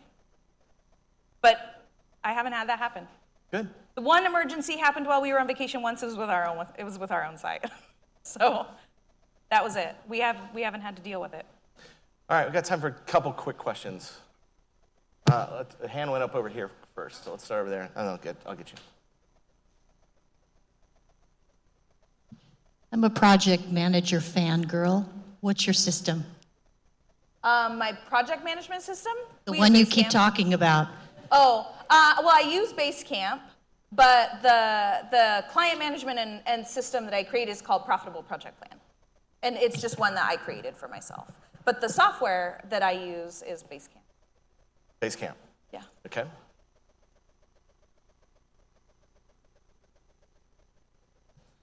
Thanks, Jen. Question for you. You mentioned automation. I'm a big fan. Starting out, in particular, for a small business, what do you suggest? What are some viable examples of things you can automate? Oh, that's a great question. Examples of things that you can automate if you're just starting out. Anything that you do more than one time. Anything that you do, if the best thing to do is to start writing down. Like I had a task book. It was just lined, and I printed it at FedEx office and bound it, but it sat on my desk, and I just documented every single thing that I did every day. I wrote it. I like writing things down on paper, so I did it that way. For months. I did that for months. And then I went back and I just grabbed a highlighter, and it's like every single time there was this, I highlighted it in yellow, and I flipped through the book while I was watching TV one night and highlighted it, and I'm looking at these things, and I'm like, I'm doing the same thing over and over and over. Automate that. If there's something that you have to do on every single client project, automate it. If there's something you have to do in your business administrative-wise, figure out ways that you can automate it and take out the manual need to do that, right? Anything that is repetitive, no matter how small it is, if you can take it off your plate, it's one less thing that's going to take up space in your mind. It's one less thing you have to do. And even if you're like, this only saves me 5 minutes, but if you're doing it 50 times, that adds up over time. Last question. Hey, Jen, I was in your talk yesterday, and at the end, you had a slide where you had a bunch of your different brands and your programs. Yeah. What is your secret to getting those programs done when you've got a bunch of client work? How did you structure your time and manage that? So 2 things. One, I do client work from roughly 9 to 5 or like 10 to 5 sometimes. But my son gets up in the morning at 5:30 every day, and I make him pancakes at 5:30 every day. Just the 2 of us, chocolate chip pancakes or chocolate chip waffles every single day. And then we watch SpongeBob till he goes to school at 8. They leave at 8 o'clock. I don't do client work until 9 or 10 every day, so everything I do before that is for myself. And let me tell you something really quick. And then I'll tell you a funny story. If you get to the end of the day and you haven't finished a client project and the deadline is the next day, what are you going to do? You're going to keep working. If you get to the end of the day and the thing you didn't get done was for yourself, what are you going to do? Put it off? So if you do your own stuff first in the morning, if you get one thing done that's going to move your own stuff forward in the morning and then do your client work, every day you've made progress on your own thing. So I do my stuff in the mornings. Because I know at the end of the day I'm tired, I'll just put it off and not do it. You ever read Eat That Frog? Oh yeah. Yeah. Oh yeah, 100% get that stuff done. Eat That Frog. But like Profitable Project Plan, my course, I had been talking about doing that for a long time, and I never found time, and I kept putting it off, and I'm like, I don't have time for this. I don't have time for this. I was on vacation at the Lemmas. We were at the Lemmas in the summer, and Chris was like, just get it done. And I'm like, no, I don't have time. And he said, I'm going into a 2-hour meeting, sit down and write the content for the sales page. I want it when I come back out. And I was like, what? And he went into his office and closed the door. And like, that was it. There was no more conversation. So I sat there on my phone and I'm like, and I wrote the sales page for it. And he comes out and he's like, send it to me. Okay. And I sent it to him and he sat down and he built the ugliest Beaver Builder site ever. Not Beaver Builder's fault. Not Beaver Builder's fault, but he built, like, it was so ugly. And it had like a placeholder YouTube video in it that had nothing to do with my course. It used a URL that I hated. And he was like, here's the username and password. And knowing that I'm like, I have to fix it, I have to fix it. I had never seen a Beaver Builder video. Like, they're my friends, and I'm like, sorry, I've never even looked at your thing. I had never watched a tutorial, I had never seen a video, I'd never done anything. Chris like, here's the username and password, fix it. And I was dying, and I'm like, I have to fix this. And I go in, testament to their product, I was able to do every single thing I wanted to do on that page, not ever having watched a tutorial or anything. I was able to make every change I wanted to make, and it went live, like 3 days later? And I put the course for sale, the beta, and I put the beta up, and 40 people were in the beta, and it was amazing. And then I'm in the middle of the 6th one right now. This will be week 9 of the 6th run of it. Nice. But every time, like for every single time Brian would see Chris afterwards, because he's like, Brian gets all the money notifications. And so every time he'd be like, thanks for making Jen get that done. Thanks for making Jen get that done. But the impact that it was able to make, because my goal was to diversify income, because up until that point, 100% of my income was relying on client services. And I wanted to diversify some of that so I could work a little bit less and do some other things and try some other things. And yeah. Woo-hoo! And I've been able to do that through courses. And now I have lucrative leads as well. And Content Camp is Accelerate is a retreat. It's a weird cough you got. Excuse me? You should get that checked out. Yeah, I do a retreat for women business owners. The next one's in October called Accelerate. And I finally have time that I'm doing a 3-day live event in September, 2 days before WordCamp Sacramento. But it's all content. It's called Content Camp. It's a workshop. Very You're doing all the work there. But I'm really, really excited about that. And this is the first time I've had room in my business to be able to play with ideas. And a couple years ago, I had said to Brian, I spent my whole career building everybody else's stuff. Like, I'd like a chance to build something on my own. And I didn't have time to do it because we were so bogged down in client work. Sure. And launching Profitable Project Plan and doing that gave me enough space in my business to have time to be able to explore and play and try new things and like create Content Camp and do those things that have been really, really fun. Thank you so much for sharing everything. I really appreciate it. Thanks. All right. We're running just a tad over. That's okay. We'll start back in 5 minutes with Chris. Thank you. Thank you.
Testing. We're good to go? Okay. All right, let's get started again. I know it was a quick break. Last one. So I've just been reminded by Chris that he has thick skin and rapid comebacks, so I should tread lightly in my introduction. Frankly, I don't even know why you're up here. I didn't invite you because there's no way you've ever failed at anything. Did you add your name to the... I did. I snuck it in. I've known Chris for many, many years, and we often talk about, we hang out together, we travel together, we do lots of things together, but we often talk about business. And I do consider Chris a trusted partner of mine, and somebody I can call up and just share honestly with what's going on in my business and challenges that I'm facing, and it's the kind of things that we talk about regularly. And so I did invite him here today to share some of those things as well with you. So I'm going to go ahead and let you start with. It can't be possible with a failure. But what I learned about failure. Something just make it up. Maybe I just saw it on TV or something. All right. So how many of you have ever worked on a puzzle? Puzzle? Okay, my wife loves puzzles. When we go on a cruise, we find the library or the room where they do puzzles, and the first thing she does, she gets the box out, and she lays out the pieces, and she does a puzzle, okay? So I want you to imagine, right, given that I really struggle with failure, what it feels like to work on a puzzle where you take a piece and you try and place it like right next to the edge, and then when it doesn't fit, I just lose it. I scream. I'm like, no! It's big and it's energetic. That's how I deal with failure, right? Right? Isn't that how you guys deal with puzzle pieces when they don't fit? No? No. How many of you have key rings with keys on it? Right? And you put the wrong key in the door and it doesn't fit, and then you're like, no! Right? That's how you. No, that's not how you deal. No. Okay, so it turns out that I don't do that with puzzle pieces, I don't do that with keys, and I don't do that when something doesn't work at work or in life. I don't call it a failure because I don't call putting a piece in that doesn't fit a failure. I don't call putting a key in that doesn't fit a failure. It's just, that one didn't work, let's go to the next one. If I have a proposal at work and I want to pitch it and it doesn't work, I don't lose it. I don't call it a failure. Someday I may run. I don't know when that's going to happen. But if I was in a 5K, for example, and someone went ahead of me, right? I wouldn't be like, no! I'd just be like, okay, yeah, okay. That's what they do, right? So I think one of the problems we have with failure is the label failure. If you're a teacher, you know this, right? When we talk about, if you were getting your master's degree in education, if you were a teacher, you would know that when you ask a question to a classroom of students and the first person answers, you don't say, that's right. Today in education, we know that when you say, hey, how do you know whether or not this is popular? And 5 kids raise their hand and you go to the first one and they go, because a lot of people are clapping, and you don't say, that's right. You say, what else? Because if you say, that's right, you have 4 or 5 other people who put their hands down and just go, I guess my idea was wrong. And it wasn't. We look at things when we put in the label failure, what we're really doing is creating negative self-talk or criticism. There's an entire field of psychology that I love reading about, which is sports psychology. And you watch what high-performing athletes do, and they learn mantras like, this won't kill you, or been here before, gonna get through it, right? If you're on a serious race, if you're in the Boston Marathon, and you're in the middle 13, 14 miles spread, and it's hard, you don't say, this sucks, and I'm not in first, and this is a failure, and my life is a failure, and everything I've done is trained for is a failure. You're like, been here, gonna get through this. right? Been here before, gonna get through this. And that's how you push it through. A lot of times what happens when we put the failure label on something is we close down our thinking, right? There's a tiny little bit of stress that happens in our brain when we go, I failed, so now I'm bad, right? We talked about this earlier. Chris Ford was talking about it. I'm bad. We limit options like, well, if that didn't work, therefore nothing will work. If I have a proposal at work that doesn't work, I just find another way to bring it in, and then another way, and I try. It's like keys going in the door. That one didn't work, let's go to the next one. That one didn't work, let's go to the next one. So I've learned a lot about failure, but mostly what I've learned a lot about is how to persist past it, right? How not to give it that big label, because that big label starts narrowing down options rather than trying to open up options. That make sense? There's a documentary that I think I turned you on to recently on Netflix. Yeah, it's right? awesome. That's exactly what you're talking about. And if you haven't watched it, it's an 8-part documentary called Losers. I just want to pause right there. When your best friend calls you up and goes, hey, you should watch Losers, maybe rethink your friendships, right?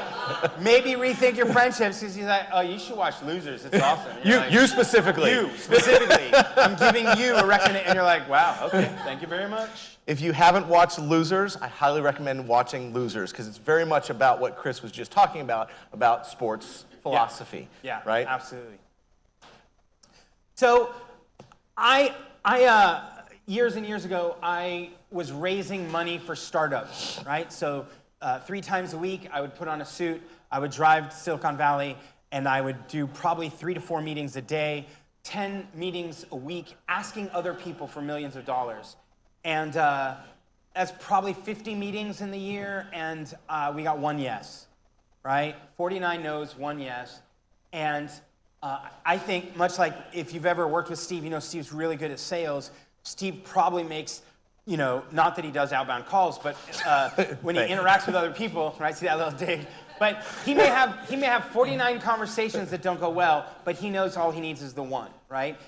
There is a certain dynamic, there's a certain skill in learning how to let the 49 go, because all you need is the one, right? All you need is one to work for it to move forward. And so a lot of times for me, it's just a game of numbers. It's just a game of persistence. If it doesn't work this way, it'll work this other way. So I work really hard on plan B, plan C, plan D, plan E, plan F, plan G, and it just keeps going, right? It's annoying to the people that are close to me, because by the time something hits and I go, oh, no problem, we'll just do this, or we'll do this, and they're like, how do you think about this? Well, I spent the last 2 months thinking about this, right? Like, I'm just always prepared for the next failure and how to move around it to get to the next thing. So you haven't given us any specifics. Yes, okay, okay. Come on, man. One of the biggest failures of all time. I was responsible for hiring a SVP, a senior vice president for a software company. And I hired them. They were awesome. They had spent 16 years at Microsoft as a technical evangelist. They were everything we needed, right? I knew that the guy was awesome, right? I knew he was a technical evangelist at Microsoft, because even when he mistakenly, like his bag fell down, his badge from Microsoft fell out, right? He was the legit thing. If you're a technical evangelist at Microsoft, it means you've passed a whole bunch of criteria already. Like, I don't have to vet you. I made a couple phone calls, made sure he was legit. 2 days in to the job, I asked him to do something, and he started getting cagey. You know that feeling where you're like, hey, well, show me what you got. Well, I'm not ready to show you yet. Yeah, but just let me see what you got. Well, no, I just, let's take a look at it tomorrow. And then tomorrow he doesn't show up to work. But it's because his wife is at the hospital. And we're like, well, have some compassion. Don't be a jerk. So great, let's call the hospital and ask for Mrs. Green and send her flowers, except there's no Mrs. Green. So then we send an email, and he's like, well, she's not at that hospital. She's at this other hospital. But she's already checked out. She's at the house. Great, send us your address. We'll send flowers all we want. I know what you're trying to do. What? When someone says, I know what you're trying to do, and you were trying to send flowers, right? It's really awkward, because you're like, I don't really know what you're saying I'm doing. So in the back of our head, we started wondering, like, what's going on? What's the issue? And my boss comes in and says, hey, how much vetting did you do of this employee? Oh no. And I'm like, well, I called a couple of people. Plus, he's a Microsoft. I mean, like, He worked at Microsoft, right? In those days, Microsoft didn't do employment verification, right?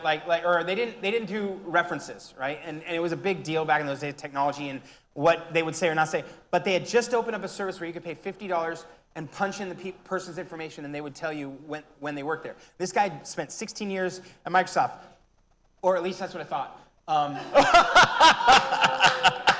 I paid the money, right? I paid the money, and he had worked there for 6 months, right? He was friends with, we knew, because when he came into the interview, like I wasn't a moron. We had him physically show up. And several of us interviewed him, right? Including my boss, so I didn't feel like this was all my failure, but it was mostly my failure. He had mentioned that people he knew at Bank of America, and we were doing deals with Bank of America. And so eventually I called Bank of America, and I'm like, hey, Stan Green, do you know Stan? And they're like, who's that? And we're like, well, he's the guy, like, remember we saw each other? Oh, I was saying hi to you guys. I didn't know who was with you. And he was like, oh yeah, I worked with her for years when I was over there at Wells Fargo. And so, I mean, it started falling through. He said he went to San Diego State, or UC San Diego. So we called UC San Diego, and I said, okay, like I'm guessing his age, he'd be around here. And they're like, no, we don't have anyone by that name. I'm like, oh, sorry, not in the computer science department. She goes, no, not, like we don't have anyone in the computer science department, with that name. I'm like, okay, what about the university? No. What about any time in all of history? Have you ever had this person? No, right? So then I wrote the email that said, I'm going to need you to bring in your transcript and this and that, and he just launched this massive email of bad words. And I was like, well, I guess that's your resignation, right? So he worked for me for 3 days. But the amount of energy we had put into hiring him and the amount of plans we had set up for him, that was a $30,000 or $40,000 failure when I was 27 or 28. And I was terrified to hire for the next couple years, right? Because you do something bad and you think, I'm bad, right? And it turned out, no, it was a mistake. It was a failure, but you have to eventually get back up and start again, right? So these days, of course, if you ever work for me, if I don't know you, just plan for a 6 or 8 week process to hire. Like I won't hire fast. I'll fire fast, but I'm not hiring fast because I want to make sure we do everything right. So hire slow. Hire slow. Fire fast. Okay, good. Any questions so far? So you want another one? I had a follow-up question, but absolutely No. We have 9 minutes or 10 minutes. I absolutely want another one. So how many of you send out quotes for people to sign up for your services? Right? Yeah. Okay. A good amount of you. I sent out a quote to a client once. Right? We had this whole conversation. Sent out the quote, and they signed it and sent it back right away. And nothing about that sounded bad. Like there was there was no failure there, right? Huh? You send out a quote that says it'll be like $9,000, and they sign back, say, great, and done. And then you're in the middle of the work, and he goes, I'm super impressed by the work you're doing for just $9,000. And you hear the word just, and you're like,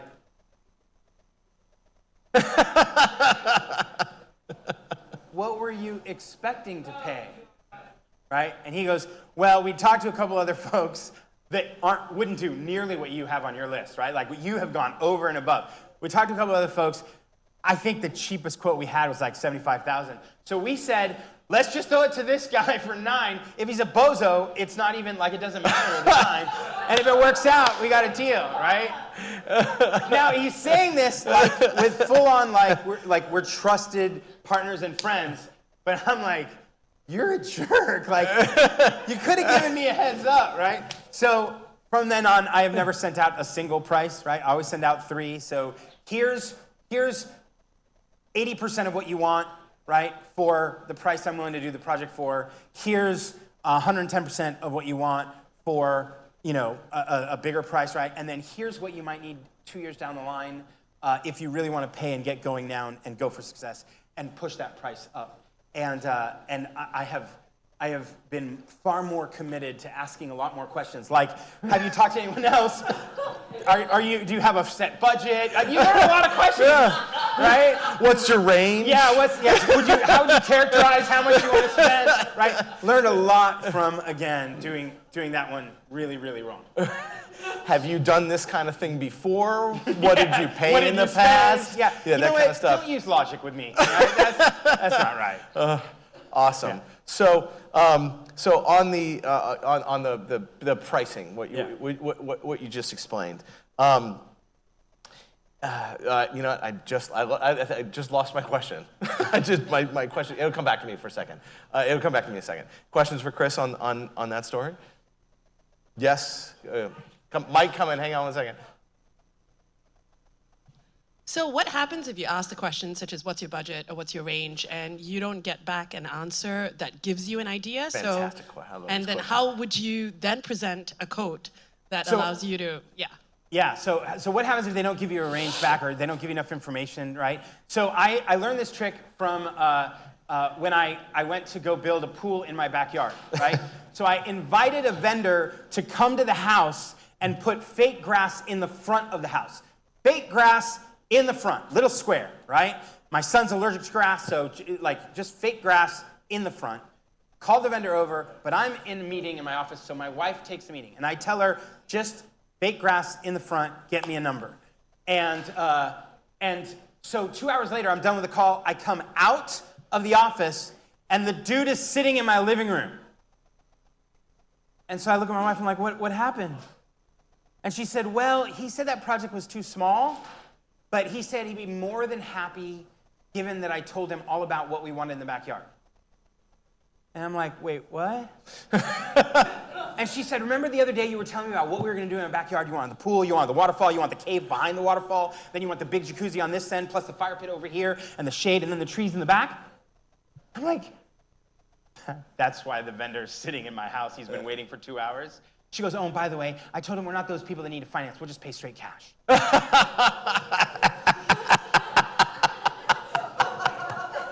Oh, thank you, sweetheart. You're amazing. Have I mentioned how awesome you are today?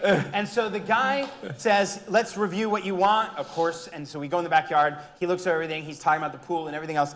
And then he says, what's your budget? Now, I've written a book on pricing, right? So I am not going to negotiate with myself. You think I'm going to give you the first number? And I said out loud, I said, no, dude, I'm not the pool expert. I haven't built pools before. You do this. You've done this for, what, 20 years? He goes, yeah, 22 years. I go, you've done this for 22 years. You know what it's going to cost. You tell me what this is all going to cost. And instead of answering me, he says, well, in 22 years, what I've discovered is that most people do have a number in their head, but it's about 50% of what it will actually cost. And I blurt out, I'm not spending 150 grand on this thing. And he goes, so your budget's 75? Okay? I learned that from my pool guy. And by the way, what did he do? He gave us a quote for just the pool, the this, the basics, the waterfall, but no cave beneath it, right? If you want the cave, add on, right? If you want solar to heat up the pool, add on, right? And by the time we were done, we were back up to $150,000, right? And you're like, this is insanity. But he played it perfectly. So when someone tells me they don't have a budget, then you start navigating around it to say, well, you know, here's an experience, or you might tell them about other projects. And as you're telling them, you might drop the, anchor the price. So this is a project we did. This has the automated marketing. That was $35,000, and you're watching them in the eye where they're like, no. And you go, you don't have to do everything that we did for there, but it is just to give you an example. Here's this other one. Oh,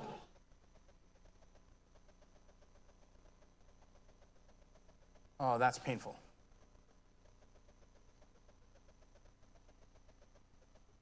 Hang on one second.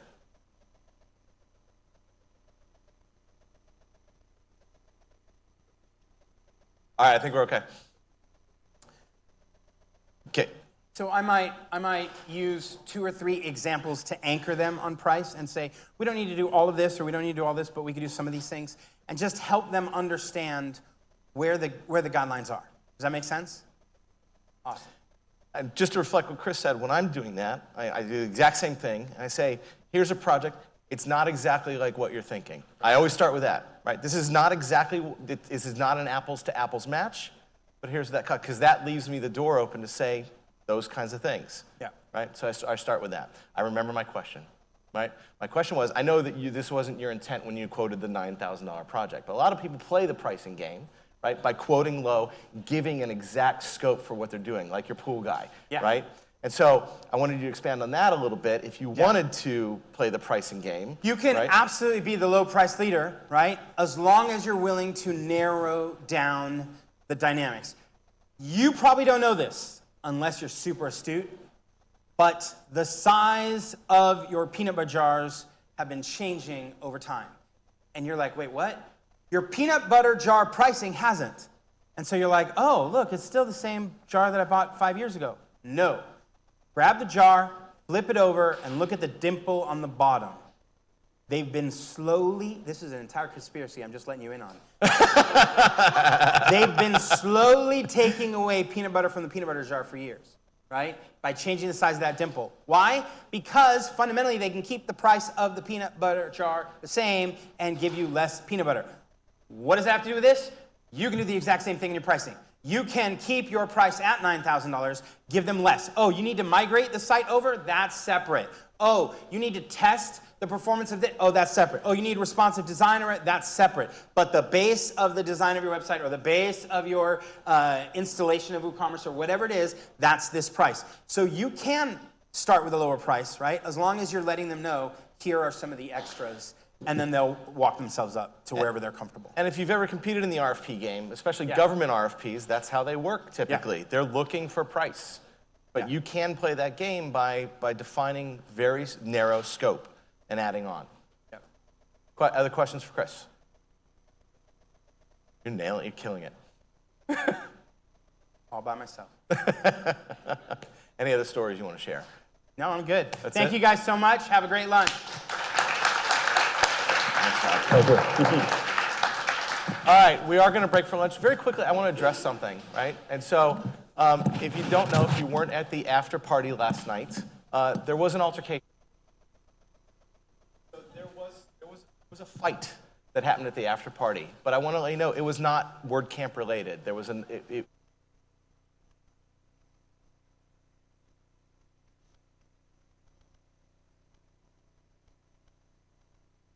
Thank you. All right, I didn't want to name names, but yes, the engagement party was there, and they engaged in a fight with the other party that was there that was not WordCamp related, right? It spilled over into our group. A couple of the organizers actually had to get involved and just try to protect people, and that's what happened. The police came. They broke it.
Welcome to Zoom. Enter your meeting ID followed by pound.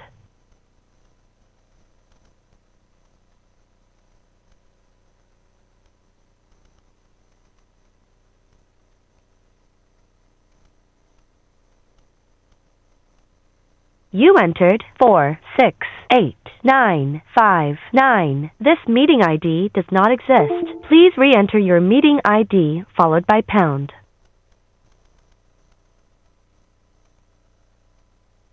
You have not entered any numbers. Please re-enter your meeting ID followed by pound.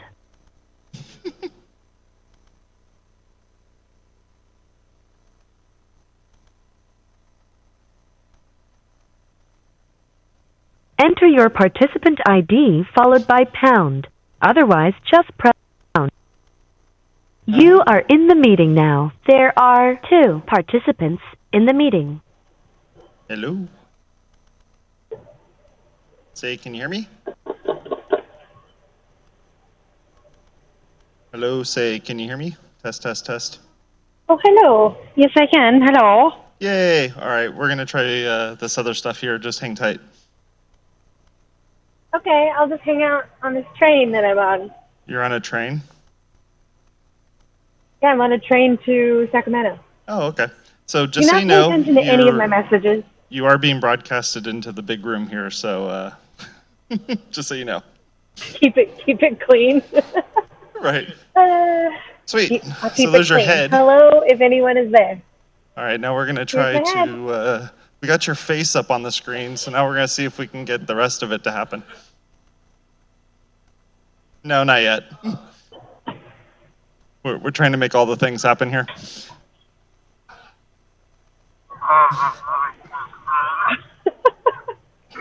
We're doing all the inputs and outputs right now. Does that help? I think that me making faces totally helps your technical setup. Totally. My conclusion. Absolutely. People are in here laughing at you. You can laugh at me. Why else would I be making faces? Well, I guess for my own amusement. Alrighty. Oh, I left. Goodbye, me. You left. Someone left. There was a ding. It's a big ding. But now everything looks like it's back. Yeah, no joke, like your face is up on the screen here. I'll send you a photo.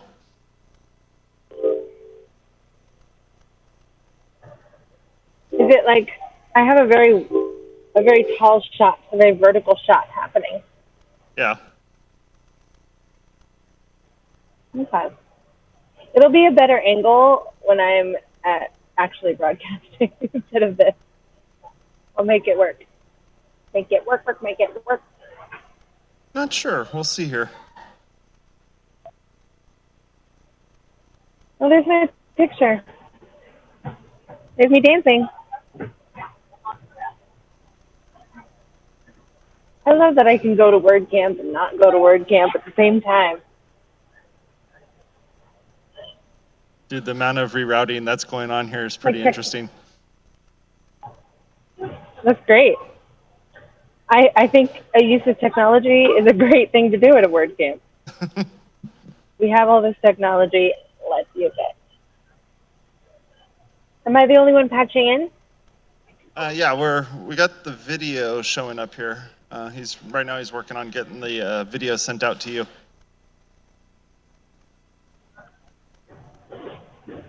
Okay, cool. I can also pretend I'm just a talking head like on the cable news and not see anything. I can talk into the air. Okay. Oh, okay.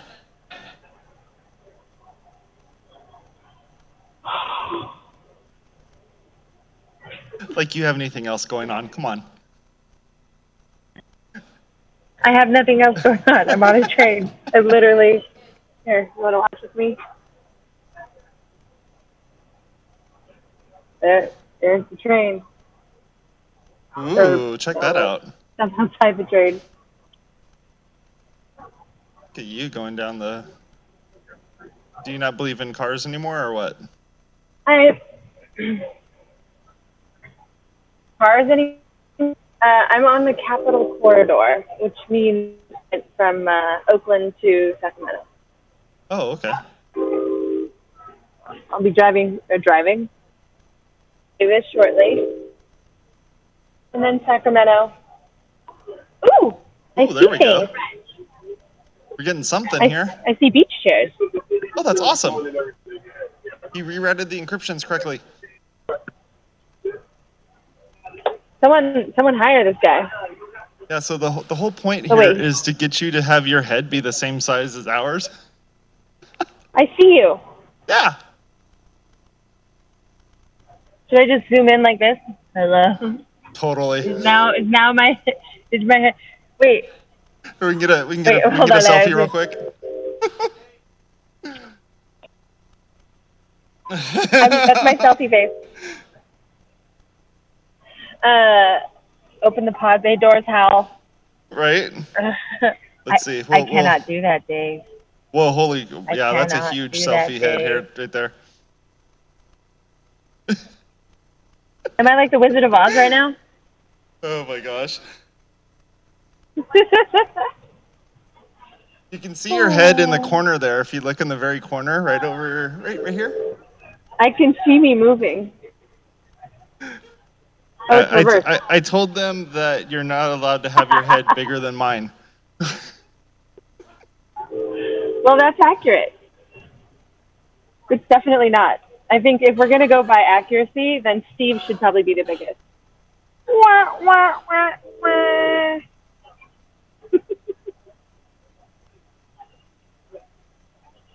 I love that we're in the big room. Are we going to take questions? Questions from the audience? Here, I'm gonna sit down real quick here.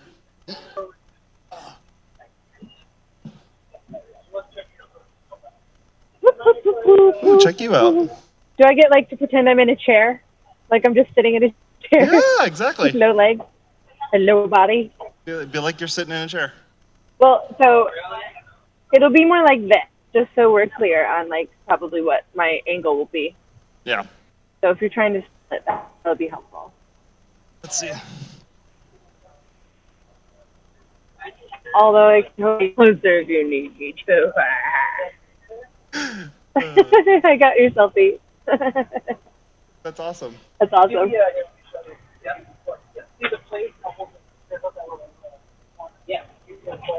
I'm not sure what's happening over here. Yeah, I think that's perfect. One TV.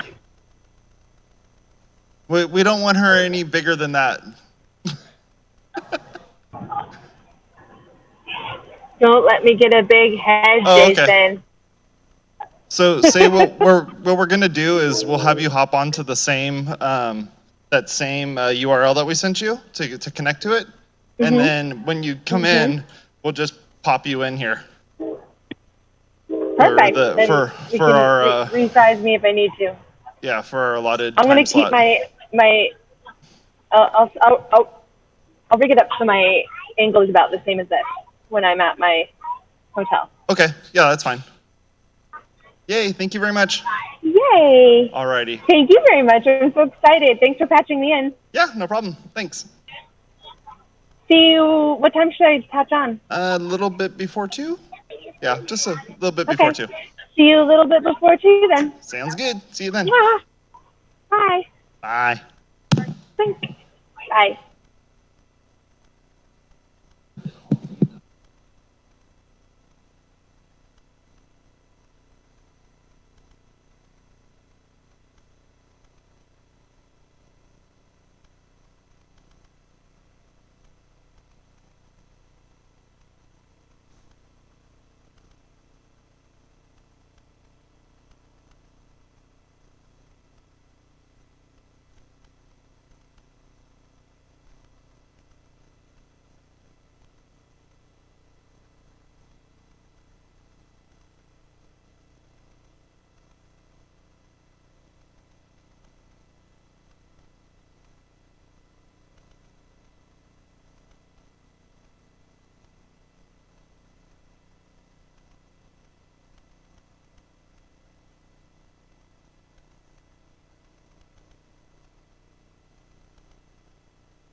Sure. Out there? Are you able to hear me? Everybody good? No? Can you hear me? Adam, can you hear me back there? We can hear Say. You sound great, right? Say, are you able to hear me? Hey, Say. I can hear you. Can you hear me? Yes, we can. Yeah, we can. We're going to get you up on the screen here in just a minute. Jason, what are we doing today? So we're going to be doing WP Water Cooler, which is a show that we started many, many moons ago. And the whole idea of it was I worked from home, and I was working from home, and I just lost my job, just started a whole new. There she is. There she is. So I lost my job, and I needed coworkers, and I needed a place to get a bunch of people together to kind of hang out and talk with us and stuff. And I hit up a couple of people from my WordPress meetup, Steve's WordPress meetup, and I was like, hey, so let's get together and actually like have a conversation about WordPress. We'll hit record.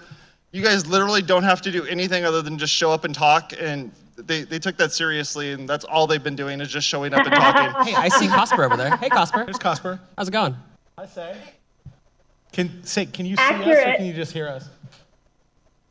I can see you. There is a slight delay on my audio, I believe. Oh, nice. Nice. Great. So the whole point of Water Cooler was to just try to get a bunch of people together to talk about WordPress and find some time to really do 30 minutes solid of WordPress each week. And so we got a bunch of folks together and we started streaming it. So if you go over to wpwatercooler.com on our website, and you can scroll back the last 6-7 years, however long it's been we've been doing this. Yeah.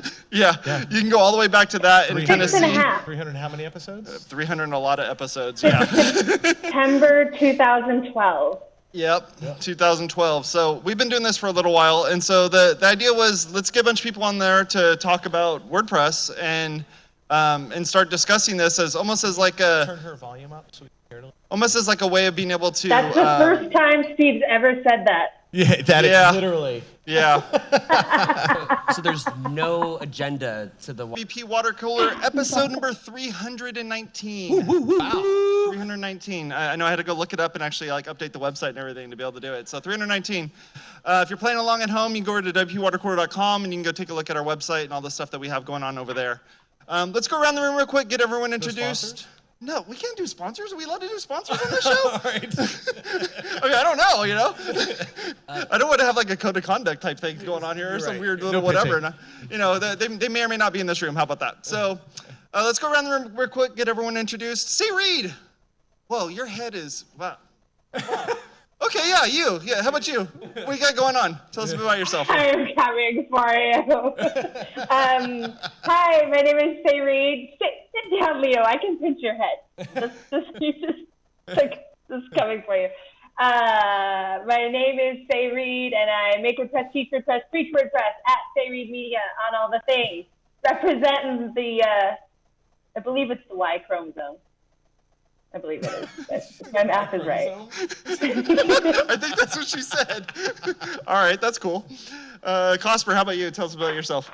Hey everybody, Jason Cosper, aka Fat Mullenweg in the building. How's it going? Aka Kurt Autoloader here with WP Water Cooler News. Shamal and John Brown are on assignment, sitting out in the audience. Woo-hoo. Happy to be here. Awesome. Good to have you on, as always. Leo, how about you? Tell us about yourself. Hey everyone, I am one of the organizers here at WordCamp Orange County. That's where we are. Yeah. And we're planning some stuff in Long Beach. Do you know where Long Beach is? I do. It's like my phone's in Long Beach. My phone number is actually from Long Beach. It is outside the Orange Curtain. Yeah, I don't Yeah, we actually have like things, and we have public transits and speed limits. Yeah. Wow. We organize things up there too. So we're actually going to be hosting a WordCamp coming up soon, probably like October or December. Sweet. But that's me. I do that stuff among other things, and I do WordPress things, and I actually like help organize like WordPress core stuff too, which I think we could talk about that today if we want. We could, yeah. We could. We should definitely talk about some core That stuff. sounds like a wonderful idea, Leo. Yeah. Steve, how about you? That's my NPR voice. I just came up with it. I'm Steve Zangan. I'm the founder of Zeek Interactive. I run the OC WordPress meetup, and I'm one of the organizers for WordCamp Orange County. What are you doing up there? What is she doing? I figured out what chromosomes I have. I just wanted to be clear. Good job, That's Say. Congratulations. Say Question mark? literally Cool. hit Thank Wikipedia you. real quick to figure this out. Good job, Say. I'm Jason Tucker. You can I find me may over at have Jason Googled Tucker it. on Twitter. My website is jasontucker.blog. I do this show as well as another show called WP Lab. That happens on Thursdays. Feel free to go take a look at that. It's a great show where we talk about social media marketing and all that fun stuff. I'm also one of the WordPress meetup That's easy for you to say. host. Yeah, right. That's literally your thing. Over in Whittier, so feel free to go take a look at that. You can go find us over on our meetup website. Thank you. 605 party. Yep. I just want to say I'm also a co-organizer of WordCamp Long Beach, and I'm going to be organizing the after party. And you should all, I can't see the audience. I can only see these four goofballs. But you should all put that on your radar. You can't see them, it's but they're gonna all be- asleep right now. Hi. There's literally one person in the front row. That's it. It's going to be lit. It's going to And be the one lit. person in the front is That's just about John how many Brown, and he's people. just flipping us the bird. I mean, that's very accurate to the weekly viewership. So I'm right at home. So what are we talking about today? So Leo was talking about core contributors. How should we do core contributors? Okay, so today at WordCamp Orange County, I saw Jonathan DeRosiers, who's an awesome core contributor. He's a committer, actually. He has the ability to write code to the WordPress core stuff. He gave a great talk on how to contribute. And he talked about how he went on his life journey, working at Boston University, all the way through to now doing a bunch of cool stuff with Bluehost and like helping teach people that you gotta build this stuff, otherwise the platform doesn't have it. And yeah, like there's definitely a lot there, but maybe we can talk a little bit about how maybe we got involved in doing stuff in the WordPress space and maybe talk about some of the controversy, maybe. Well, but you said something interesting. So he is not just a contributor, he is a committer. Yes. What's the difference? So you can contribute in small ways. You can Hey. microdose your contributions, or you can just go be a torrent. I'm sorry, did you just say you can microdose your contributions? Yeah, you can give tiny little bits to the WordPress core space. I just want to make sure I heard you correctly. It's legal now, Steve. It's okay. That's where you put a larger contribution in water, and then a little bit at a time, you go ahead and just dilute your contribution. I'll use Right? Is that I use what Jonathan called it earlier. He called it a drive-by contributor. You can just like drop in one patch and be like, bye everyone. Or file bugs, do stuff that's small, right? Like you got to help out with the project in whatever way that's appropriate for the amount that you can give. Okay, and so what's a committer? Add a comma. Everybody loves it when people add commas. An Oxford comma? What's a Any committer? comma, just there's a comma and you need it, just put it in there. Yeah, like That's not true. People don't like that. Don't do that. Would be a small like thing, right? Because that's important to the project itself. And that's a microdose. That's a microdose. Okay. The other sort of, and there's a bunch of core contributors who have done a lot of work over a period of time. People who have core commit access can basically write to the WordPress trunk that if they see something that's really important that they know needs to happen, they make sure it happens. And there's a whole bunch of them. You can see them on the website. Some of them are really cool people. Actually, all of them are. I was gonna say, which are the ones that aren't? Name them. So my former colleague, like Weston Reuter, for example, does incredible stuff with PHP. Andrew Nason, who works with the White House, helps build whitehouse.org, or whitehouse.gov, doing all kinds of really cool stuff. Like these people are really smart cookies, and they're trying Used to help the White House, I believe. What's just that? For the record, used to help the White House. Used to help the White House. I don't think he's still there. Oh, I don't know. I don't know. That could be inaccurate, but I don't believe it. Steve, continues. Wikipedia, make it happen. So Wikipedia, the White I just thought I'd ignite some controversy because we were light on controversy. Well, it's really important that the community finds a way to communicate. So like there's a bunch of different ways that we do it. There's what they call the P2 blogs. There's a space where people post stuff. But these people kind of go either around that or sort of work with their own sort of design decisions to make sure the platform doesn't fall apart. So the committers, they are not taking small doses, but they're instead the full whammy. They're doing it every single day most of the time, and some people are more active. I'm just paying attention to see laugh. They're tripping She's out. laughing at the full They're whammy. full dosing. I mean, they're doing really cool stuff. Because that's your range. It's microdose or full whammy, right? Well, yes. Well, Jonathan DeRosiers helped write a ton of stuff in privacy, helped fix a ton of stuff in shortcodes, like stuff that people aren't caring about but really should. And if they didn't do that work, a lot of the stuff that actually the platform needs wouldn't get done. So I'm giving a little quick applause to the people who are doing that core stuff. But it's ready for you wherever you're doing it. So how do we get involved in this? Like, as somebody who's not a core contributor, but how does someone start navigating those waters? Start with the So microdose. you start with like CBD oil or something, or what do you do here? As far as I understand, the probably best way is to join with the WordPress.org username, join the Slack, figure out the communities you probably fit the best in. So if you're a designer, you could do that stuff. You're like Jason and you're performance wonk. There's a whole bunch of really cool stuff. There's always performance things. If you're like Steve and all you want to do is talk about business, there's probably a place for that somewhere. All right. Yeah. There's really not. No, there's really not. There's not. There's no place for Steve. I knew that was coming. And I just meant there actually is a little bit of a dearth of a place, and this is something that's been a topic of conversation amongst the people in general, is that there is less of a place for people who are not contributing technically to contribute. So that's something that I think has been, over the past 6 months or so, gotten some more attention in terms of how can you contribute in a way if you're not necessarily a hard coder or, feel comfortable enough to do, polls or whatnot. So that's something I think needs some more work. So just saying, you can contribute however you can, totally you can, but some of those contributions require more effort because there's not just an easy way to do that. Yeah. So for people who do want to make a technical contribution, and something that they do pretty well in Track is they have a tag called Good First Bug. And that is great for people who are like, okay, I know my way around PHP. I'm not shy with it. I want to start contributing. Like maybe they have a plugin or two in the repo, but they haven't taken that first step to run at the core code. Good First Bug is a fantastic way to do that. I just pulled it up and it looks like there are 156 bugs tagged Good First Bug in there.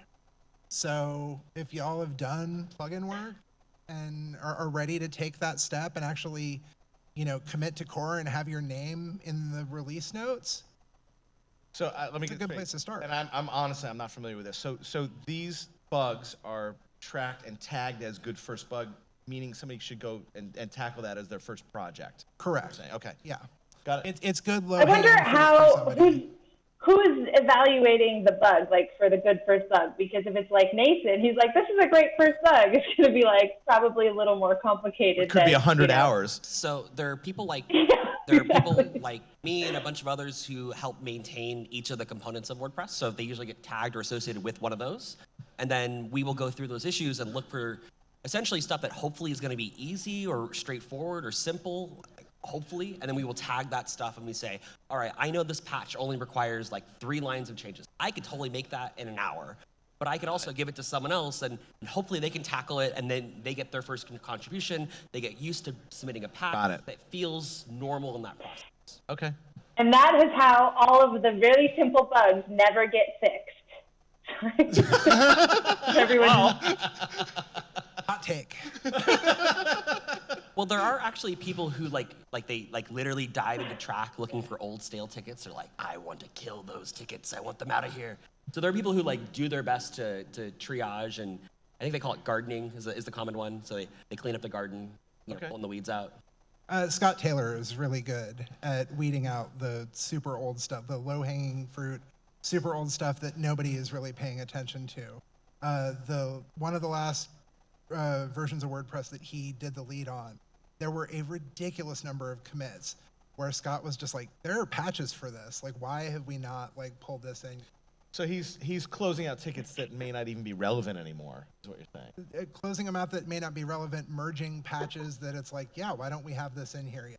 But they still exist, so they need to be. Yeah. Because people like Leo are leaving it for other people to do. I mean, if it's something that's quick and that needs to get done, we'll get it done. Whatever we need to do. And if something sits for too long, we'll say, hey, this issue is open. In fact, I think there's probably an issue too that's sitting with me that should probably get addressed because that's what happens. That would be a good first bug for you.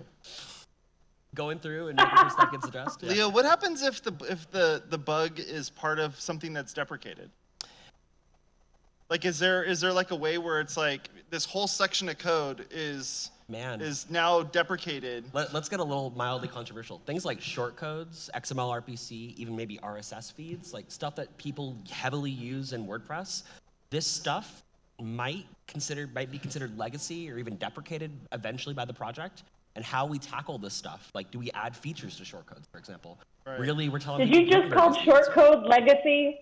Is that what you just did? I did. I heard it's the classic editor. It's We're living in a post-Gutenberg world. That was controversial. Yeah. That was the API controversial. is You heard it shifting here, toward folks, Gutenberg. here first. And meta is no longer as important. We're trying to build things in blocks, and it's harder, it's better, it's got a lot more flexibility for certain kinds of things, but it's entirely different.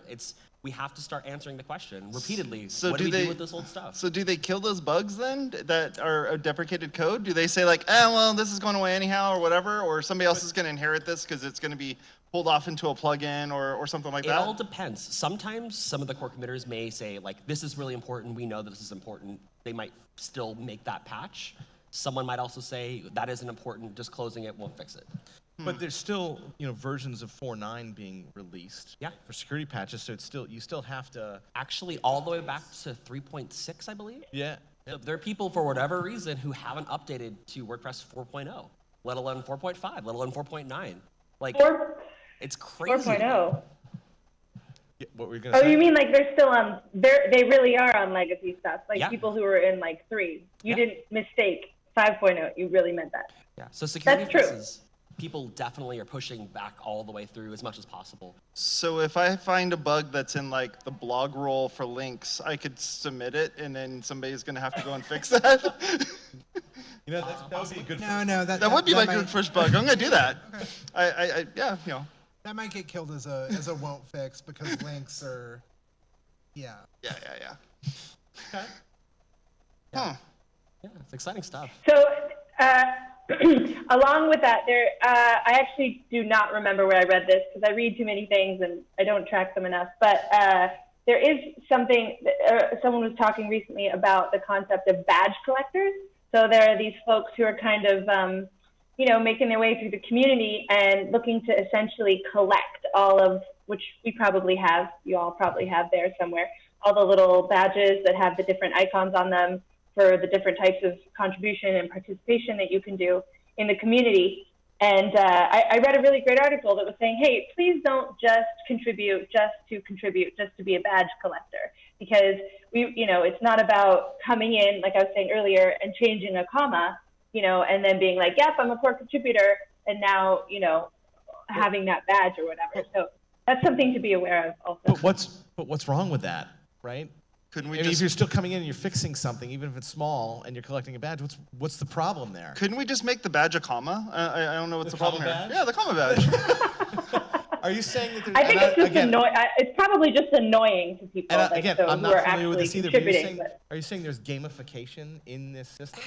On accident, but not really. Okay. I mean, I talking to Jonathan about his experience at Boston University, he was working on multi-site stuff, right? He was like, we got this really big, scary thing at our university. It's hard. It's a little broken. It doesn't have this, doesn't have that. So we're making these changes, ideally in WordPress core, so everyone benefits from this stuff and becomes easier to do the things we want to do. Like, he's trying to do this stuff with that purpose, right? Like, you should be doing things coming from a good place. The badges don't really mean anything. It's like Foursquare or Swarm, right? Like, it doesn't really mean anything. It means everything. They don't mean anything. Pokemon they Go mean means nothing, everything. Yeah, see, I was just going to say... Where's Hawkins at? Hawkins, he just said that Pokemon Go does not count. Sorry. I don't know who it's you like, are anymore, Leo. It's like whose line is it anyway? Anybody in the crowd remember that? Oh, yeah. Everything's made up and the points don't matter? Yeah. The points don't matter. I mean, the points do matter because it's a third of the internet running WordPress. But, I mean, in the grand scheme of things, a little badge on your profile. Maybe more badges is a solution, Like, Oh, yeah, more badges. There we go. Yeah. Gotta catch them all, right? I think more badges is absolutely the solution because you can, even like now in Facebook groups, you can get badges for participating in the group. You can be like a conversation starter or all these things. And honestly, even if you don't want to be gamified, you're like kind of resisting gamified, like me, you can't help it. You're like, oh, I got that.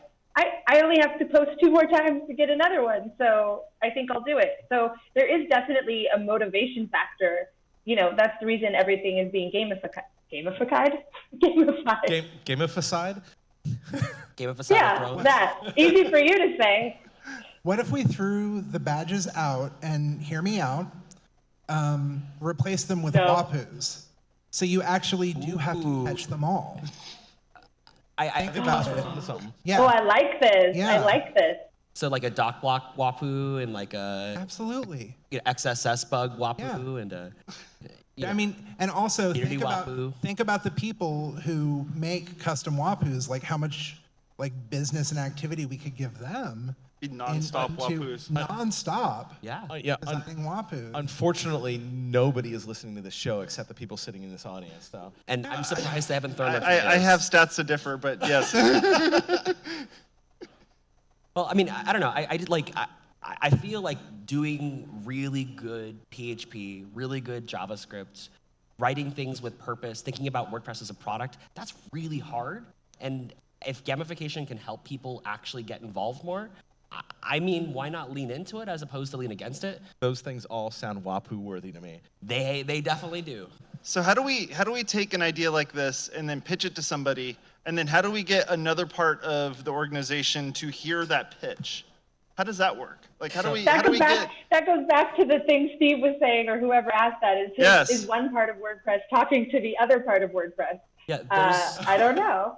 Well, I know brought it somewhere, around, guys. I brought it around a little bit. There's definitely one of the community people. I know Cami Chaos is back there. Right? You got to go find the people who have ideas. She's right here. She's waving at me. Yes. If you She was waving at me, just so you know. Can you go switch the badges to WAPUs right now? Thanks. Okay, cool. Make it happen. So, if you get involved in WordPress, you ideally show up to meetings, you meet people, and you say, hey, I have a crazy idea. And they say, that's crazy, but I love it. That's usually how the community embraces things. We're pretty open to whatever. So if someone like Scott shows up to my meetup and says, hey, I really, really want to see more stuff about PHP unit tests, I would say, heck yes. Do you want to give a talk? He'll say, heck yes, right? It doesn't matter what you're doing. We have to be a community. We have to talk to each other. I see you, Steve. No, I wasn't laughing at you. I was laughing near you. There's a group that started in the WordPress Slack not too long ago, within the past couple years, the WordPress hosting group. So a bunch of hosts, both managed and just standard web hosts, have joined together to talk about how to make WordPress basically, here's best practices. Here are things that we can be doing. Even sharing server config information with each other to make sure that the WordPress experience for anybody that comes to one of the dozens or maybe even 100 hosts that all want to participate can do that, and they can actually have a head start on here is a best practice for your WordPress stack, hosting. Well, and that's good because it's doing those things. It's all good for all of their brands. Yeah. Right.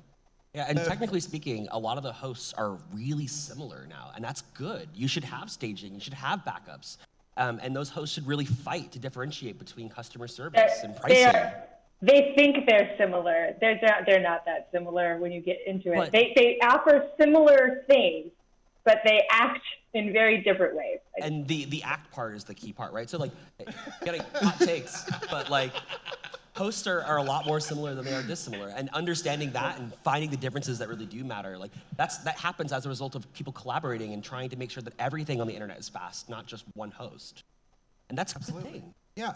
Absolutely. And Cosper wants to get a WAPU for being a host, so this needs to happen. The hosting WAPU, right? The hosting Absolutely. WAPU. He walks around like this, like a little, like he's a little host, a little server. Just imagine a WAPU with my crazy hair and beard, and that'll be the I see hosting WAPU. It's on your badge. I literally see a sticker. He's already right there. There he is. See? There you go.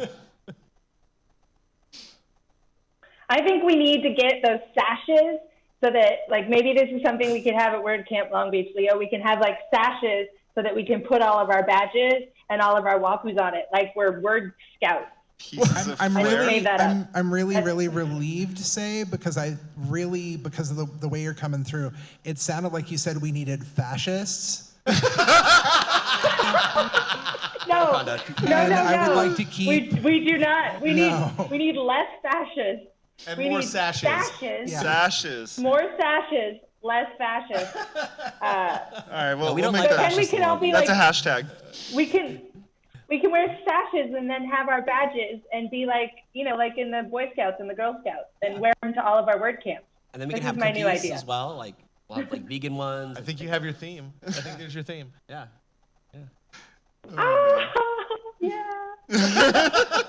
Say just got very excited. So That never happened. Do we want to talk about our other topic, or do we want to scrap that for this water? No, cooler? let's do it. Let's Really? talk about. Yeah, go for it. What do you think? How do we have do another this topic? within? We only got a little bit of time, but that might be good because it'll be a cliffhanger, and then they'll have to listen to it Really? the next one. Yeah. And so the question from the audience, topic? and What I'm second really, topic? I'm truly paraphrasing this question, but based on the way I heard it is, do the internal WordPress development teams actually talk to each other?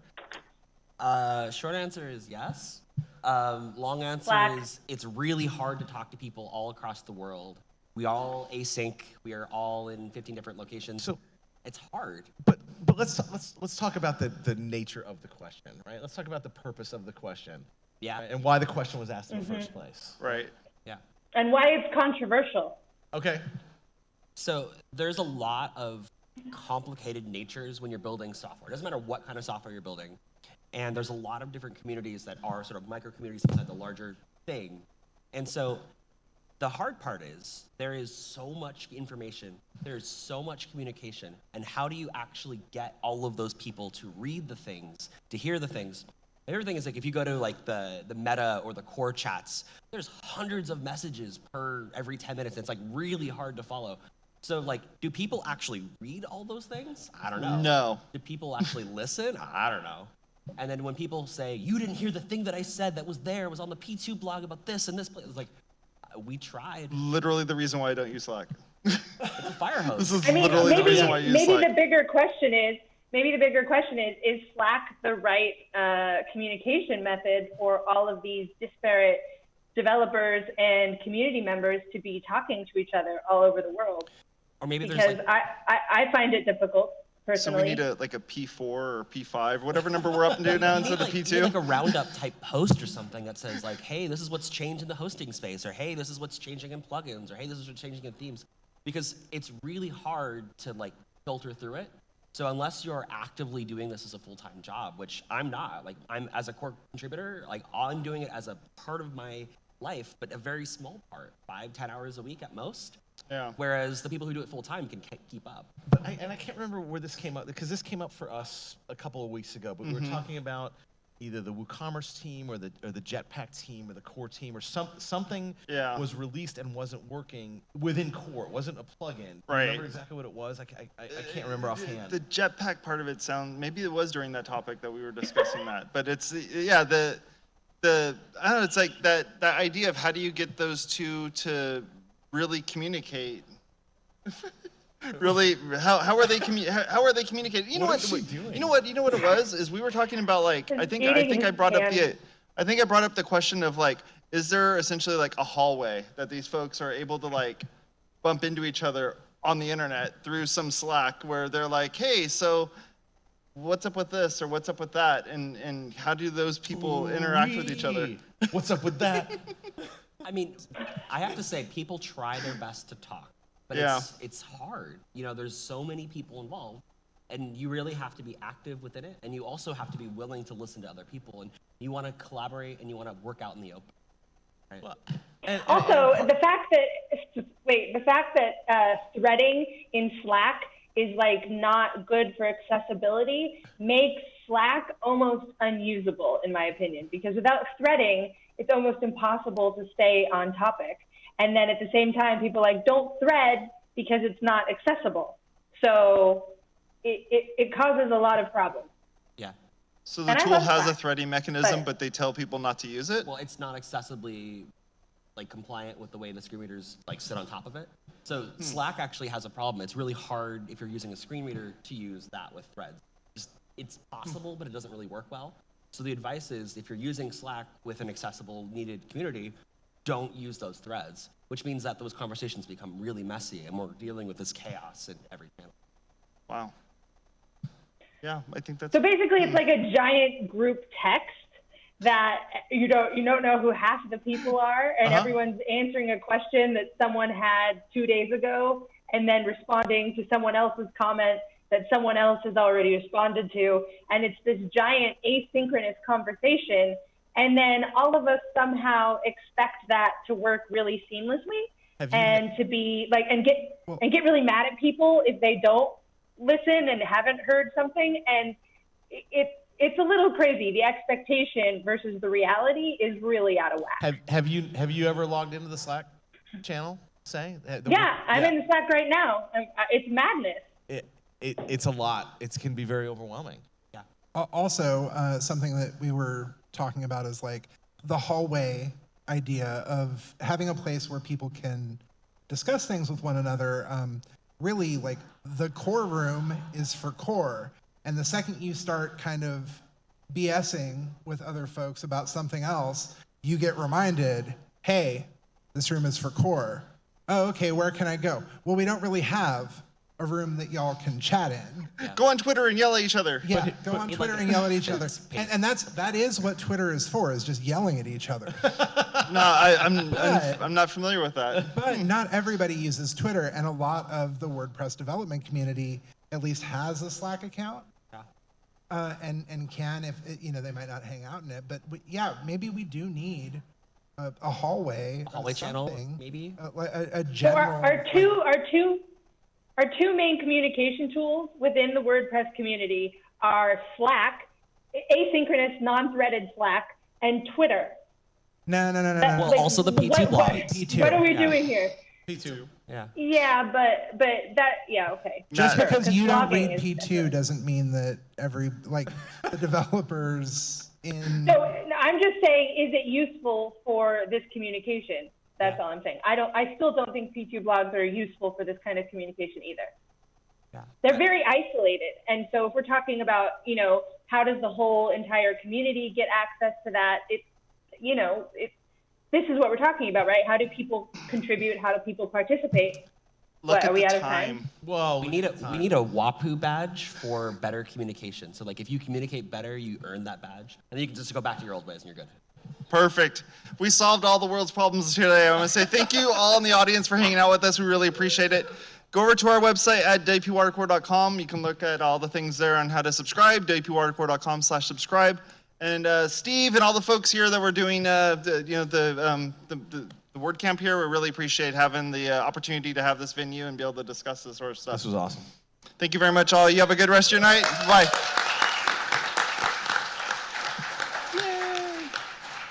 Prosper. Totally disappeared. Love it.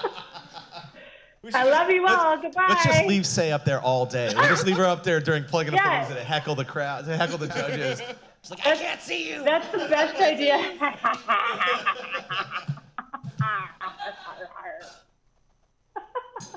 Bye. Good luck, bro. Thanks. Yeah, I'm just staying You're here already for here. Plug-in-a-Palooza. Which means that I should start looking at the plugins people submitted for Plug-in-a-Palooza, I guess. That was fun. Guys, I brought some waters up for you guys. You need anything else? Good? I did a bump. So you found the bag I left for you guys. All right, sorry. Yeah. All right.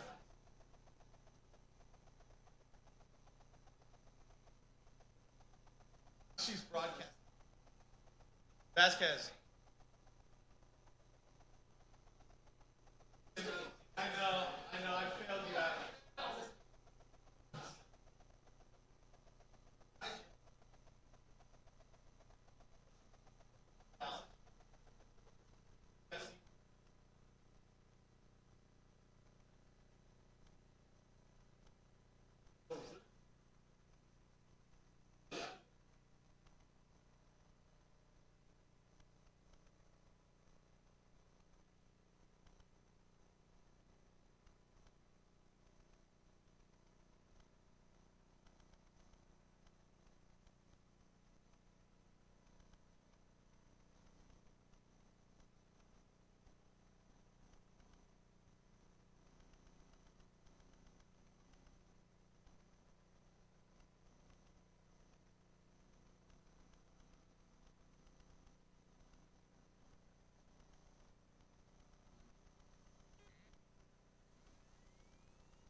I mean, Dave would have preferred an actual green room, but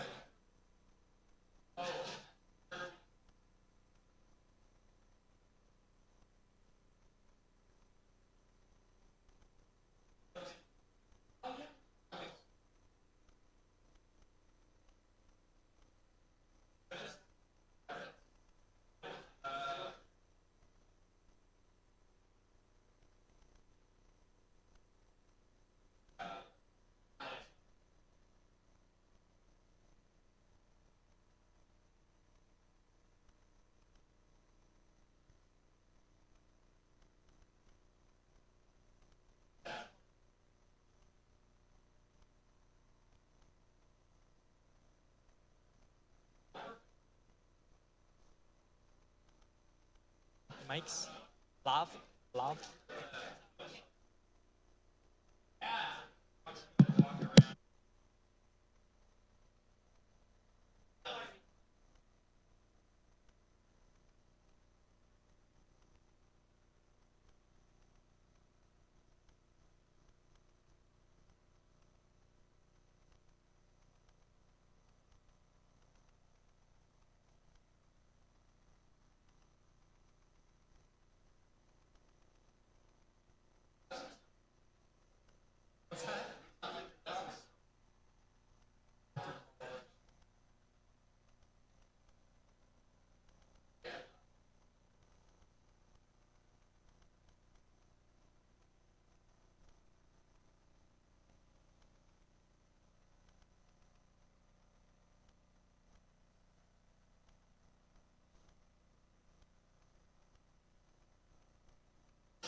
So I don't know who's sitting here. Natalie, wants to sit here?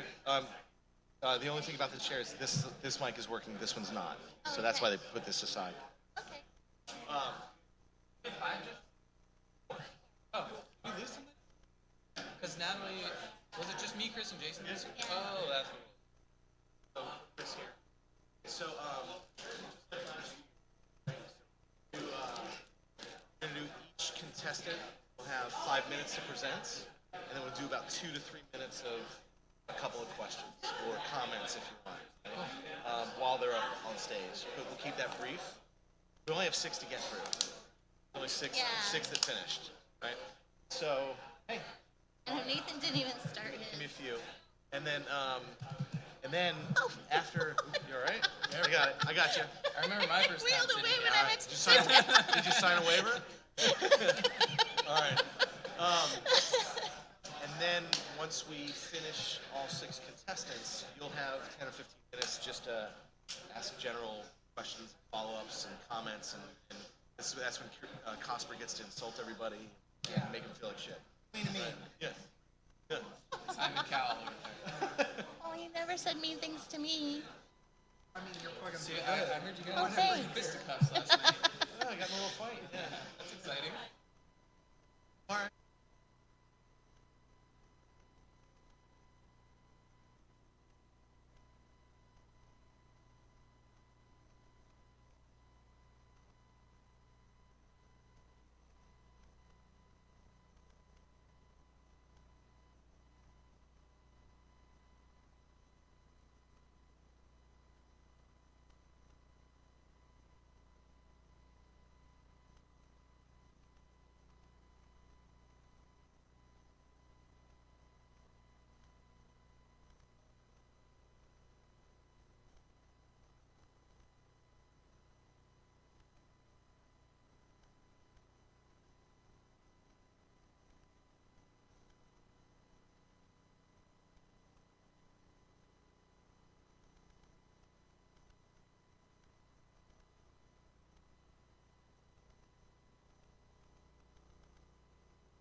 All right, we're going to start in about 3 minutes. Take your seats, fasten your seat belts.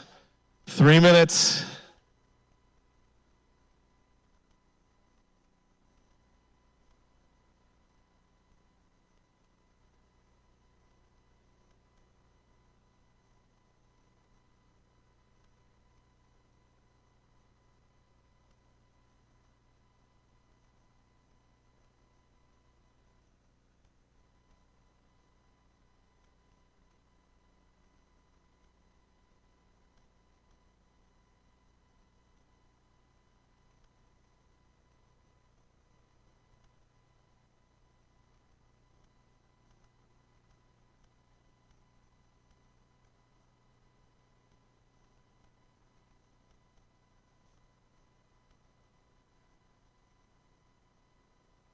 All right, grab a seat if you haven't. We're going to start Plug in a Palooza here in about 2 minutes.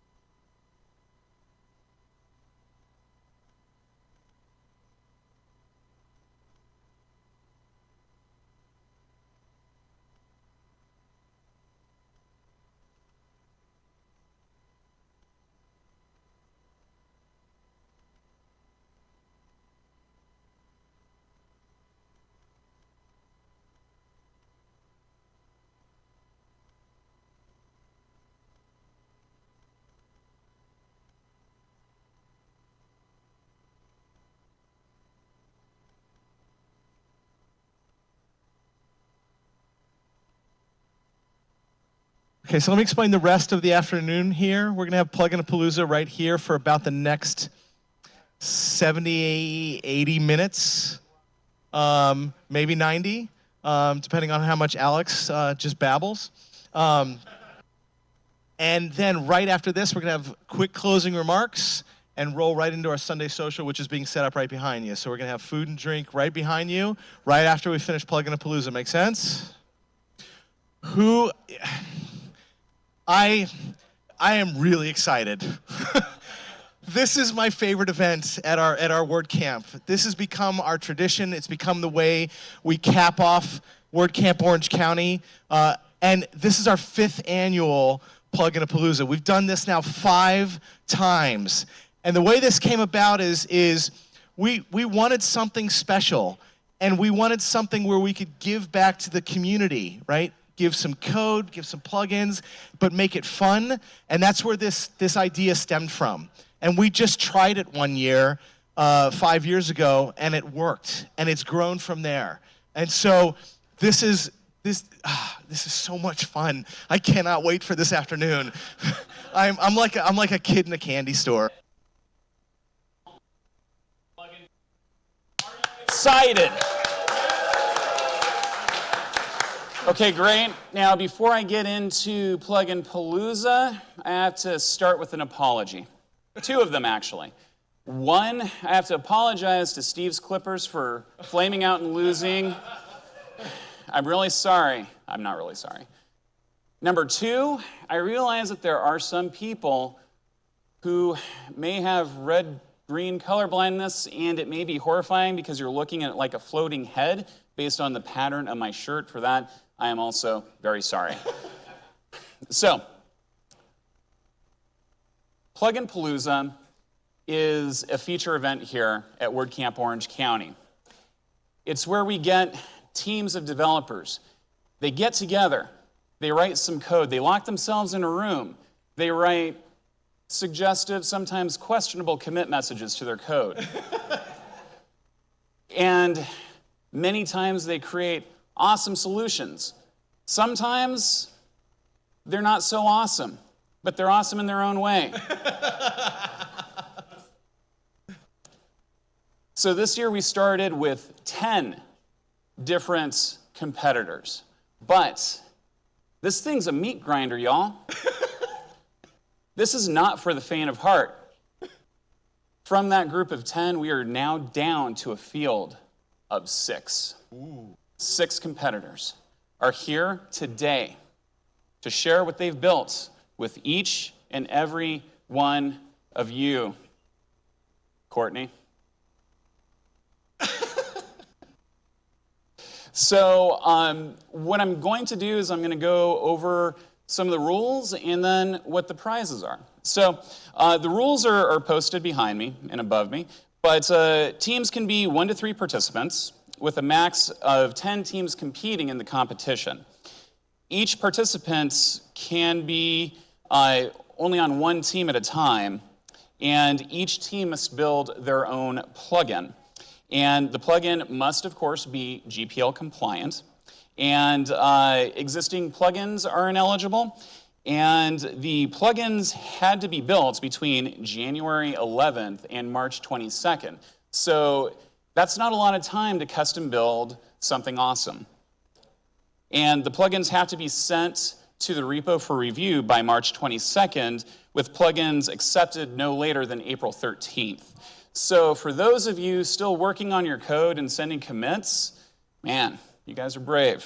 So anyway, and then 20 minutes ago, this plugin was updated 22 minutes ago.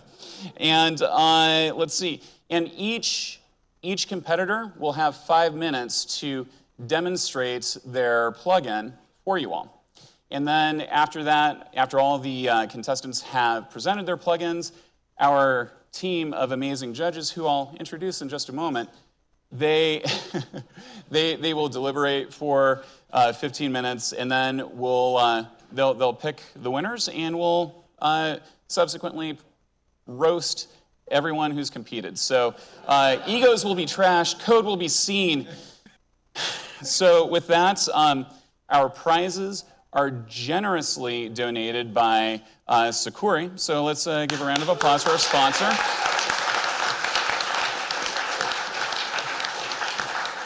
So this year, it's $5,000 worth of prizes that Sakuri is donating.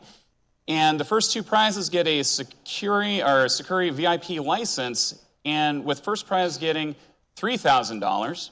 Second, cash that I may or may not have in my pockets right now. But if that's not reason enough to be nice to me, I don't know what is. Second place gets $1,500, and third place gets $500. Now, Alex, isn't 4th place a set of steak knives? And 5th place is you're fired. Yeah, like if you don't finish in the top 3, you have to leave. And just the community in general, you have to go to Drupal or somewhere else. You're just done. You're just done. So with that, you're probably wondering who these shifty people are behind me. Now, this crack team of judges, none of them do crack. I'm just saying crack like they're elite and stuff.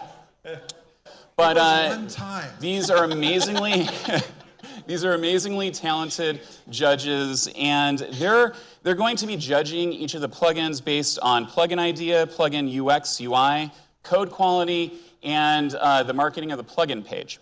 So first right here, now this is Chris Ford, and she's a person who only orders the regular amount of lettuce with her sandwiches. And the only way that makes sense to anybody is if you're a fan of Bad Santa the movie, and yet not even being a fan of Bad Santa the movie, but watching it on Christmas with your family. It means that you have a lot of problems, but it also means that you're friends with Chris Ford and I. So this is Chris Ford, project manager from Reactive Studios. This next person over here with the chiseled shoulders.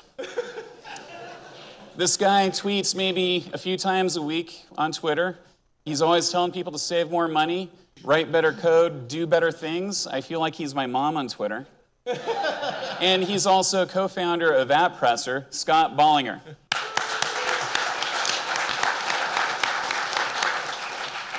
And next, over here, is a partner in crime. We've done a lot of work together, but also she's written 2 books. She has an agency called Purple Pen. Oh, digitally, yes. And she's truly one of the most brilliant developers I know. And this is Natalie McLeese. And last but not least, A man whose face has a sticker that everyone wants. It's really the most badass sticker I've ever seen. But he's also the senior performance engineer at Liquid Web Hosting, Jason Cosper.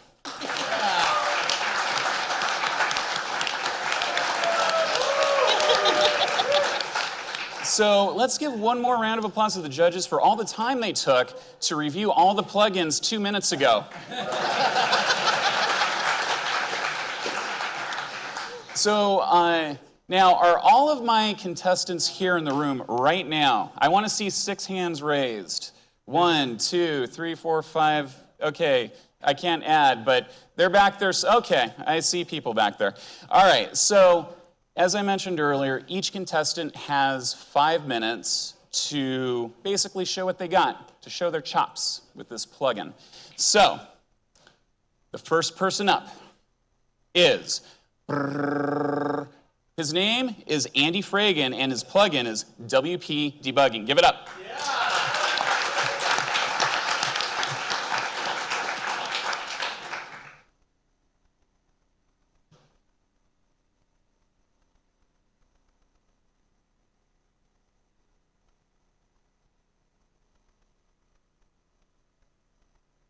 All right.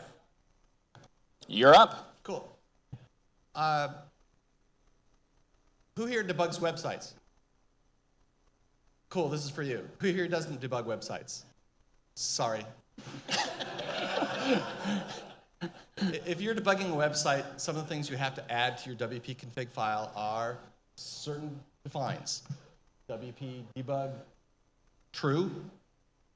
Some other things, if you want to show the log, you have to define that. If you want save queries in script debug, you have to define those as true. All of these come from the core codex that I've added, core codex for debugging in WordPress. Debugging, so that's what I add. I've made a plugin that when you turn it on, it activates all those. It saves your settings, so if you deactivate the plugin, it'll take all those away and restore whatever you had. If you already had wdebug set to true, it will remove it and reinstall it, essentially.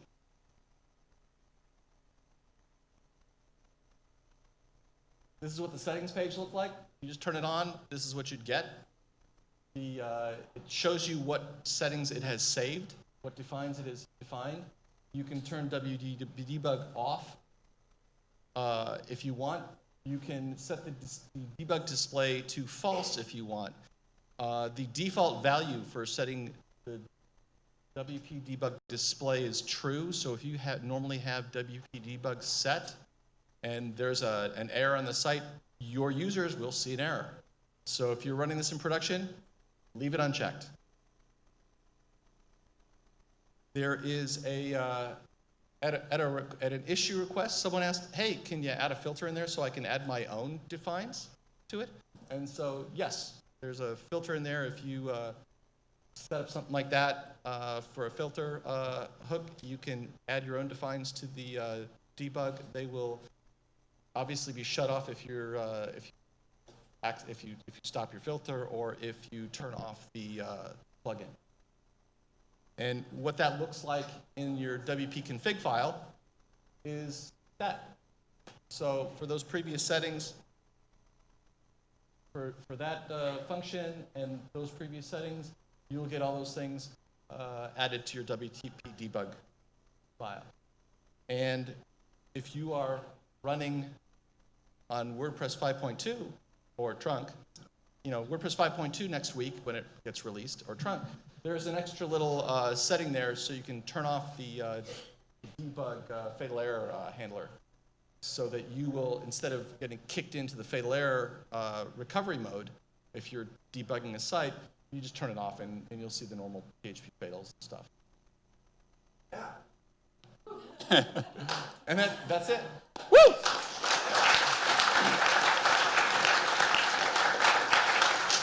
So Andy, I just have a quick question. Yes, sir. Now, what if there are no stupid questions. Well, what if you're a cowboy coder? Will this debug thing work for me, or should I just keep on cowboy coding? Alex, you got to do you, man. All right, fair enough. Any other questions or comments from the judges before we send Andy away? Nope. You got another Q&A time later. No further questions. All right. All right. Thanks. Give it up for Andy, everybody. All right. Next up is Mr. Drew James with Usher. Woo!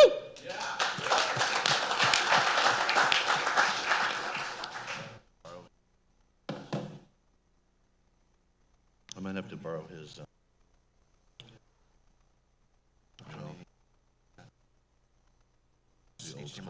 Go straight H. We'll try it. Didn't work.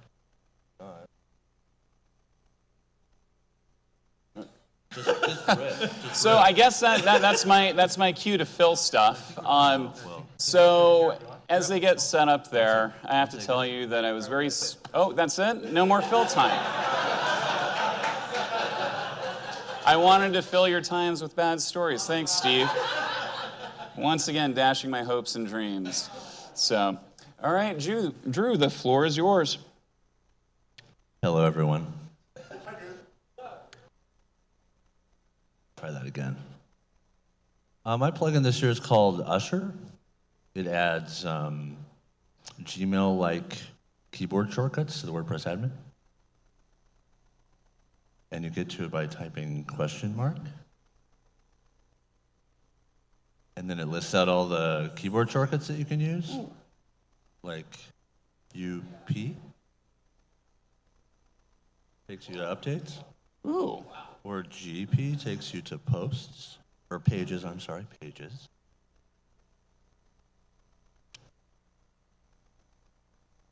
And that's it. That's all it does, literally. That's it. Now, so that's super useful. And how many people are kind of like terminal command, like keyboard warriors? Raise your hand. Like, so something like this is huge and hugely useful. So I use it all the time. So now is there an API to like register other types of commands? There is an API to register other commands. That's all I got. Thank you, Drew. Give it up. Thank you. Oh, wait. We do have one question for Drew over here. No? You guys messing with me over here? I just want to know how you get your quiet confidence, Drew.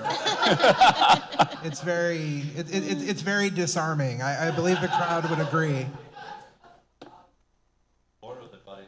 Born with it. I mean, how cool is that? You guys, come on. Woo! All right, next up with a plugin named Assistant is Robbie McCullough. Woo!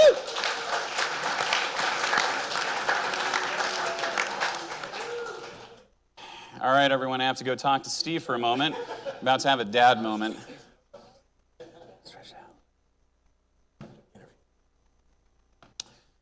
So you guys have another product, don't you? We do. Yeah, would anyone know what it is? It is called Beaver Builder. Beaver Builder? Does anyone use Beaver Builder in here? Alex, I think I've heard of that product. So as these guys get set up, just show of hands, like how many people use Beaver Builder in the room for their projects? So a number of folks. It's actually a great page builder. So definitely something to check out. And oh wait, trying to influence the judges with swag. That is a disqualifiable offense right there. Now, this is not in the rules. This is bribing the judges. We're gonna have to have the Robbie rule now. Oh, I would never. For the people coming up next, it's not too late for bribes. All right, here you go. Big envelope of cash. So if you guys are ready to go, get to it. Thank you. Thank you. Alex? Hey, my name is Robbie. This is Justin. We are the Beaver Builder team, or a part of it. We've been working in the page builder space for the last few years, and we have a lot of users who are both beginners and experts. And one kind of problem that we've seen that spans the whole spectrum of WordPress experience is the WordPress admin area. Beginners find it confusing and a little overbearing. Experts tend to find it a little bit clunky and slow. So we hoped to solve that problem with our plugin called the apps. They live on the front end of your WordPress site. You can navigate through your site's content, posts, pages, categories, tags. You can upload and manage your media. You can manage your users. It has a notification center and various other tools to help you do the everyday chores that one would do when they're managing a WordPress site. We're really excited with where our system is right now, but we're also really excited for where it's going to be in the future. We're hoping to use Assistant as a platform to build the next generation of WordPress tools on. Tools for sharing and collaborating, tools for building applications and e-commerce solutions. But so yeah, Assistant's very much still in the kind of pre-release, pre-alpha phases. But it's not only going to be a space for us to build on, but we're hoping to open it up to everyone, developers and third parties. Not only is it following the WordPress coding guidelines, but it's being developed 100% in the public on GitHub, 100% GPL open source. It's leveraging modern front-end libraries like React and Redux.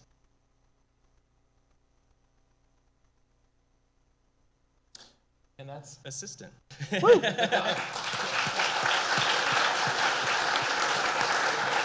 So good job on the plugin. It seems very like out of the box sort of thinking. So trying to address concerns for two different types of users and audiences.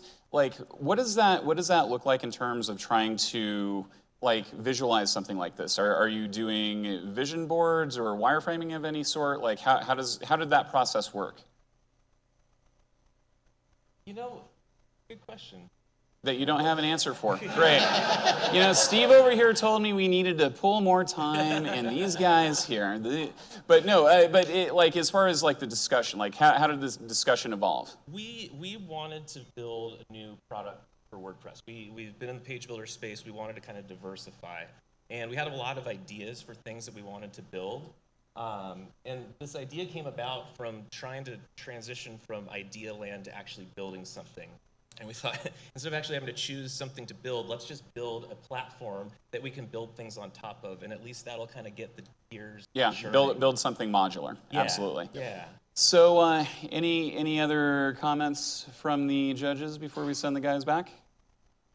Somebody other than me, please. Did you build this? Yeah, we did. Yeah. I should mention, Justin here, he's our lead developer. We also have several other developers on our team that have been working on this. To be honest, even though I'm on the contributors page, I did not really commit all that much code to it. You're just taking all the credit. Just taking all the credit. It wasn't even my idea. It was actually Brent's, but he didn't want to come up here, so he wrote Hey, most of the code. good job. Give him a round of applause. Thanks, guys. Thanks. We've got more stickers if anyone is a sticker head. Come find us. And just to keep in mind, these stickers will not tip the balance. Don't even think about it, pal. Go have a seat, clever guy. There is no cash value, non-transferable. See store for details. So, all right. Well, let's see. Our next contestant who's going to be presenting for us is Block Style Guides built by Robert Gilmer. Woo!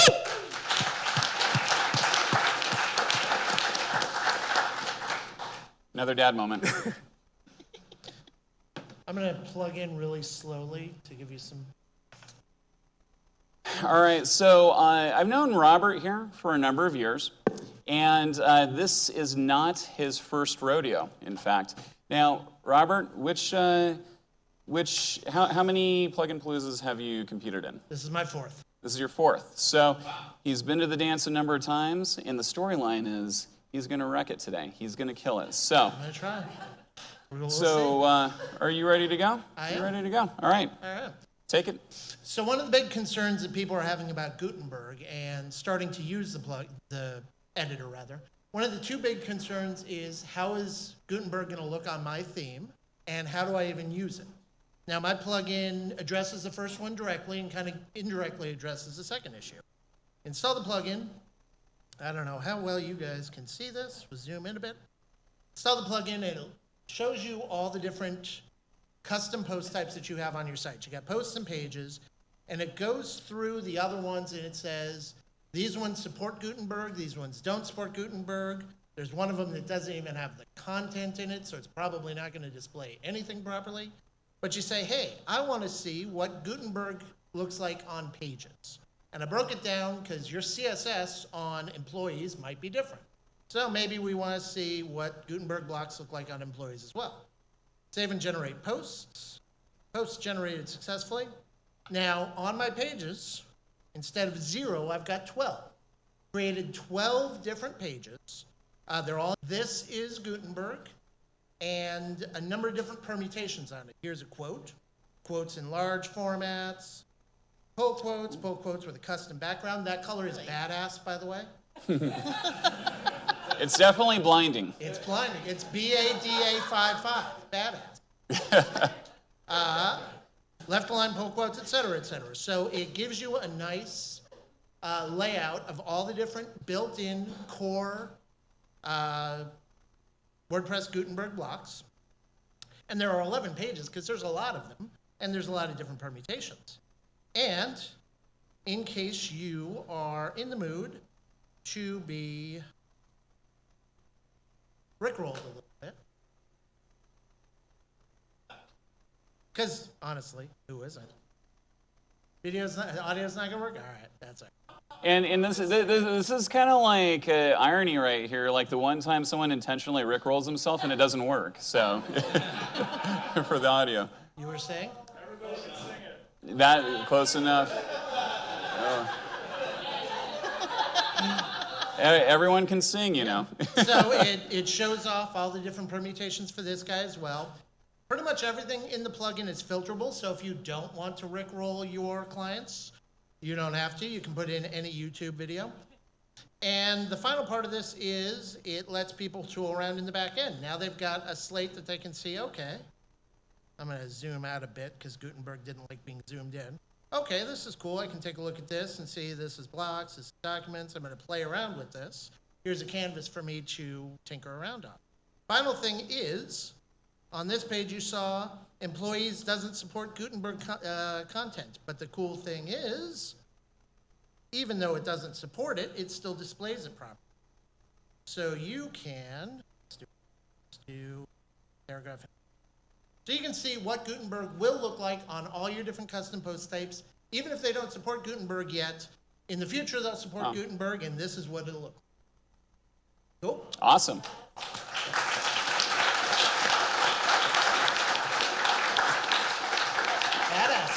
So badass, I had no idea that that was the color. So yes. I didn't know that that's what badass looks like. It almost looks like that's the same color of that shirt, just about. Right, that's why I wore it. So now, is this a request that you've run into a lot in some of your client work, or like just people wanting to play around with stuff? Like how have you addressed that in the past, and how did you bring that here? We have maintenance clients. 9 Seats has maintenance clients that I was doing work for them to show. This was pre-WordPress 5.0. We're going to update you to 5.0. This is what it'll look like. And we put together these pages so they could see, you know, it's going to look pretty much like this. It's going to look good, bad, and different, and fix whatever CSS. One thing to note, you have to take, like if you look at it and go, gosh, this block looks ugly, you have to write the CSS for it. It doesn't fix it. It just shows you what needs fixed. Awesome. I think it's a great idea. Thank you. So.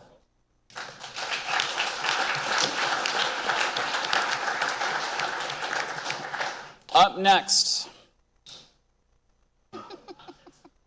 he's already laughing.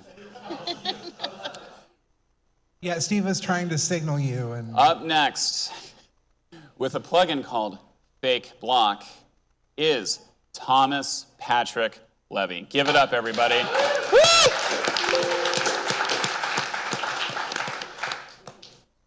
So, how many people were here last year for Plugin Palooza? A lot of you, yeah. So, did anyone remember Thomas's plugin from last year? Yeah. Yeah, we got one clap for that. It's amazing that he didn't win. I'm surprised that the judges didn't select his plugin, but this year... there was a fight back in the judges' room. I was pro his plugin, but we all were. everybody I else was think like, I think in our heart, in our spirit, like the spiritual winner of last year's plugin was definitely Thomas's plugin. No offense to Natalie, who took it home last year, by the way, the high priestess of JavaScript. So she has her own opinions there. So I'm excited to see what Thomas has put together. I decided not to even look at the plugin because last time I did it, I did have a seizure. Like I had to go to the emergency room, and it was kind of a pain. So this year I decided, my health mattered a little bit more, and I have to keep extending it. And Steve is giving me these weird hand signals, like it's not ASL. I don't know. Oh, that is a COC violation right there. And if anyone from Central or whatever is here, we're sorry, it's Steve's fault. So anyway, with that said, are you ready to go, Thomas? Oh, you've got like a little speaker thing. Where were you when I was trying to rickroll the audience? I'm not trying to help my competitors, man. So Gifts for the judges, but I have a couple gifts anyway, so just... Was that 50 not from you? So I've got, it was in... I've got a button. This is a phone charger from Chris Lema, Press event. These are exclusive. And I think Thomas is giving him what appears to be a $1 bill.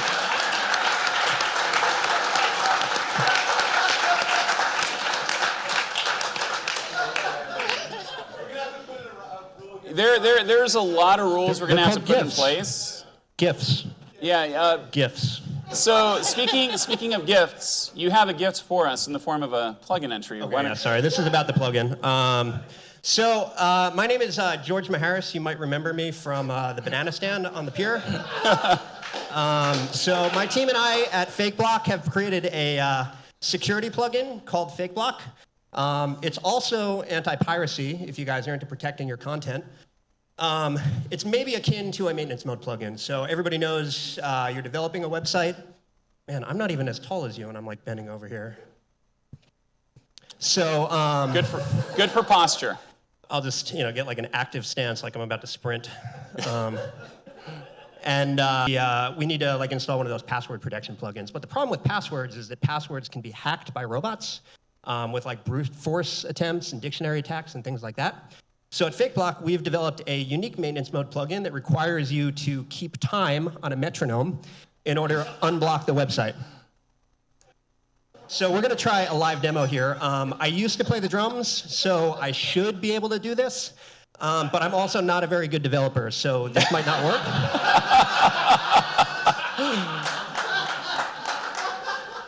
So as we can see on the screen, I should be able to unblock myself by keeping time for 2 measures, 2 bars, at 100 beats per minute. So is this loud enough? Yep. We're going to have to be quiet, otherwise we're not going to be able to verify that I'm actually keeping good time.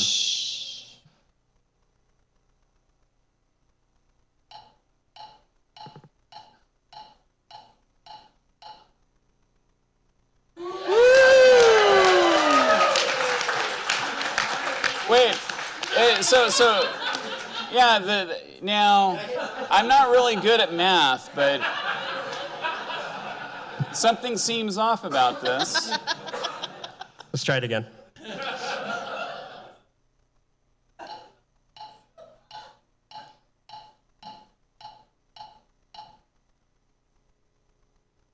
Hey! Now, I have to tell you, 10 out of 8 judges thought that was awesome. I'm willing to bet it's the one that got the dollar. So I have to wonder, did you have a fever when you wrote this?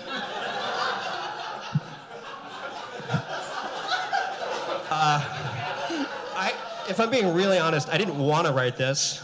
So I have to tell you, when I did actually test this out after I was told that there were no offensive color schemes or anything, but I couldn't keep beat. So this really did a number on my self-esteem. I couldn't unblock myself, and I was like, maybe that's what the point was, to tell you that you can't keep a beat, like you're just tone deaf, and I think that's how I felt. So it's good to know that it that it works. It math's a little off, but hey. I don't think the math is off. Do I have any comments? Wait. You didn't get to see the settings screen. Am I out of time? Oh, the settings screen. Oh, yeah. All right, get to it. So what we're looking at right now is the settings screen. Let's see it. 100 beats per minute is a pretty tame beats per minute. If anybody's into like electronica music, I think that's a little bit slow. I don't know what that means. Yeah, we want it a little bit faster than that. So we can also up the beats per minute to like say 180 or 220, which I think might be inhumanly possible to do, even if I was a good developer. And you could also set the number of bars. So there's also some settings, and you could also very easily just disable privacy mode. But those are the settings. Woo! Now you can fill more time. Well, so actually, I have a question, and it's less of a question and more of a feature request. Bring it on. When you actually hit, but before, as it sends you to the site, when you hit the beat correctly, can we get like a little dubstep drop that happens like right before? Yeah. Yeah, I'll need to find like a GPL compliant dubstep drop, but yeah. If anybody has one of those, send it my. Oh, we got one. Okay, cool. Oh yeah, like yeah. Okay, all right. Wow, we got a lot of feature requests. This is awesome. Pro version that's like full-on Guitar Hero all the way through. with like a 3D little like board, and you gotta. Yeah, I don't know if I'm that good, but maybe next time. Maybe next year. Give it up for Thomas, everybody. Thank you, Thomas. Okay, and last but not least, with user block visibility, Nate Conley. Give it up, everybody.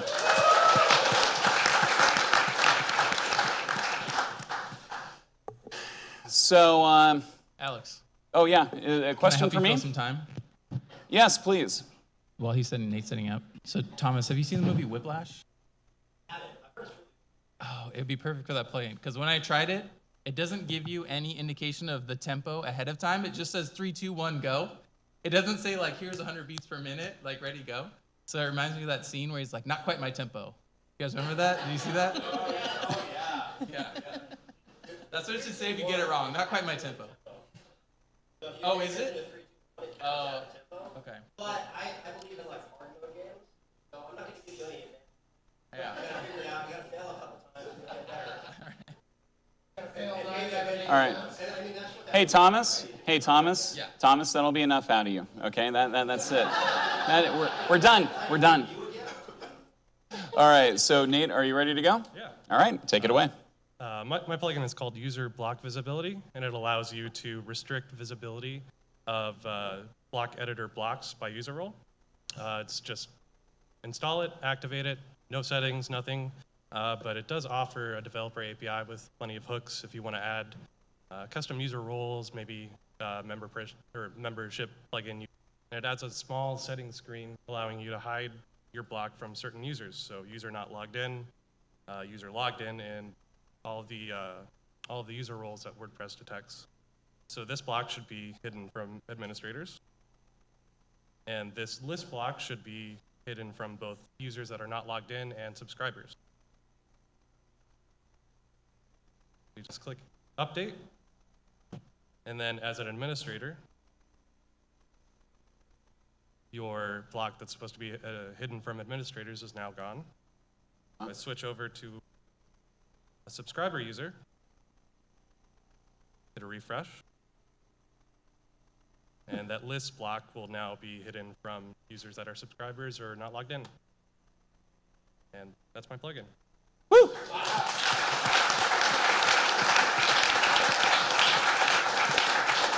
So, great job on the plugin. Yeah, I see so many uses for this because one of the things that you alluded to are membership sites where certain types of content maybe are things that you don't want certain user roles messing with. Like, let's say you had like a custom ad block or something like that you don't want end users messing with, so you can hide that on the front end in the back end. But you know, like what were some of the things that kind of preempted you coming up with this particular solution? Like, was there anything in your project work that came up?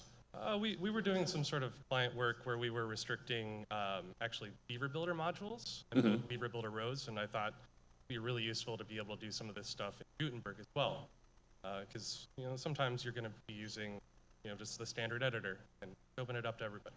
Yeah, I think that this is brilliant and simple. So yeah, thank you for the entry. And any other comments or anything from the judges before we send it back? No? All right, fine then. All right, give it up for Nate, everybody.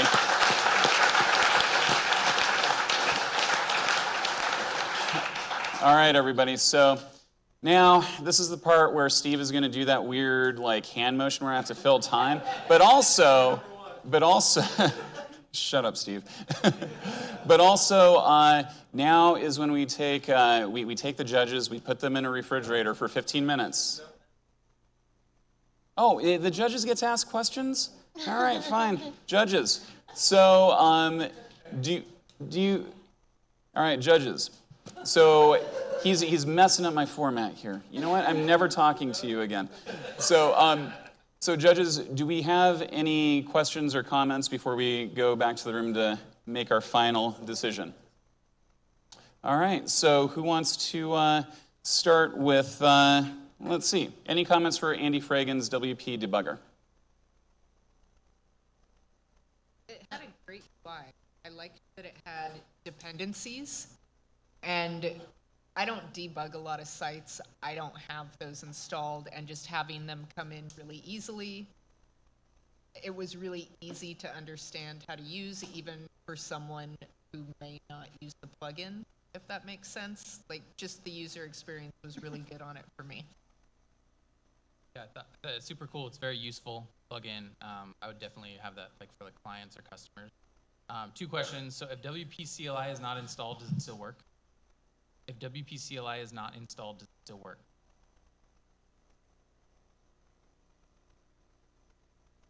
Okay, so I think some hosts don't allow you to install WP CLI.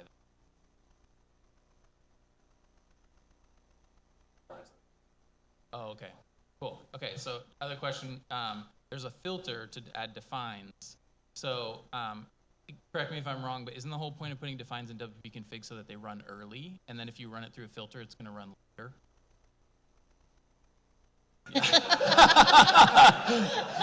That's my favorite response.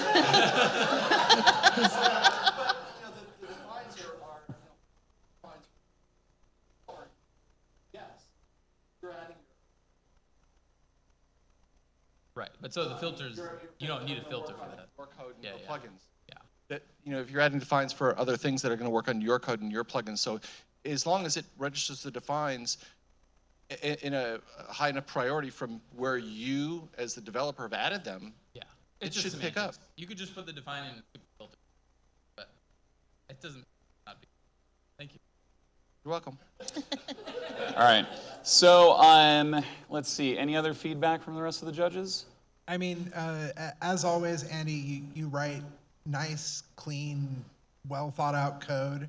I mean, GitHub Updater, one of your other plugins, is one of my favorites, and I just really appreciate the thoughtfulness you put into. So as a rule clarification, if I ever manage to figure out how to split that up and submit it to the repository, I can enter that?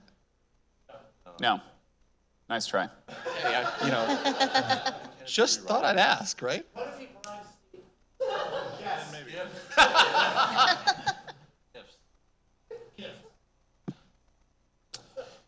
Natalie, anything for Dr. Fragan over here?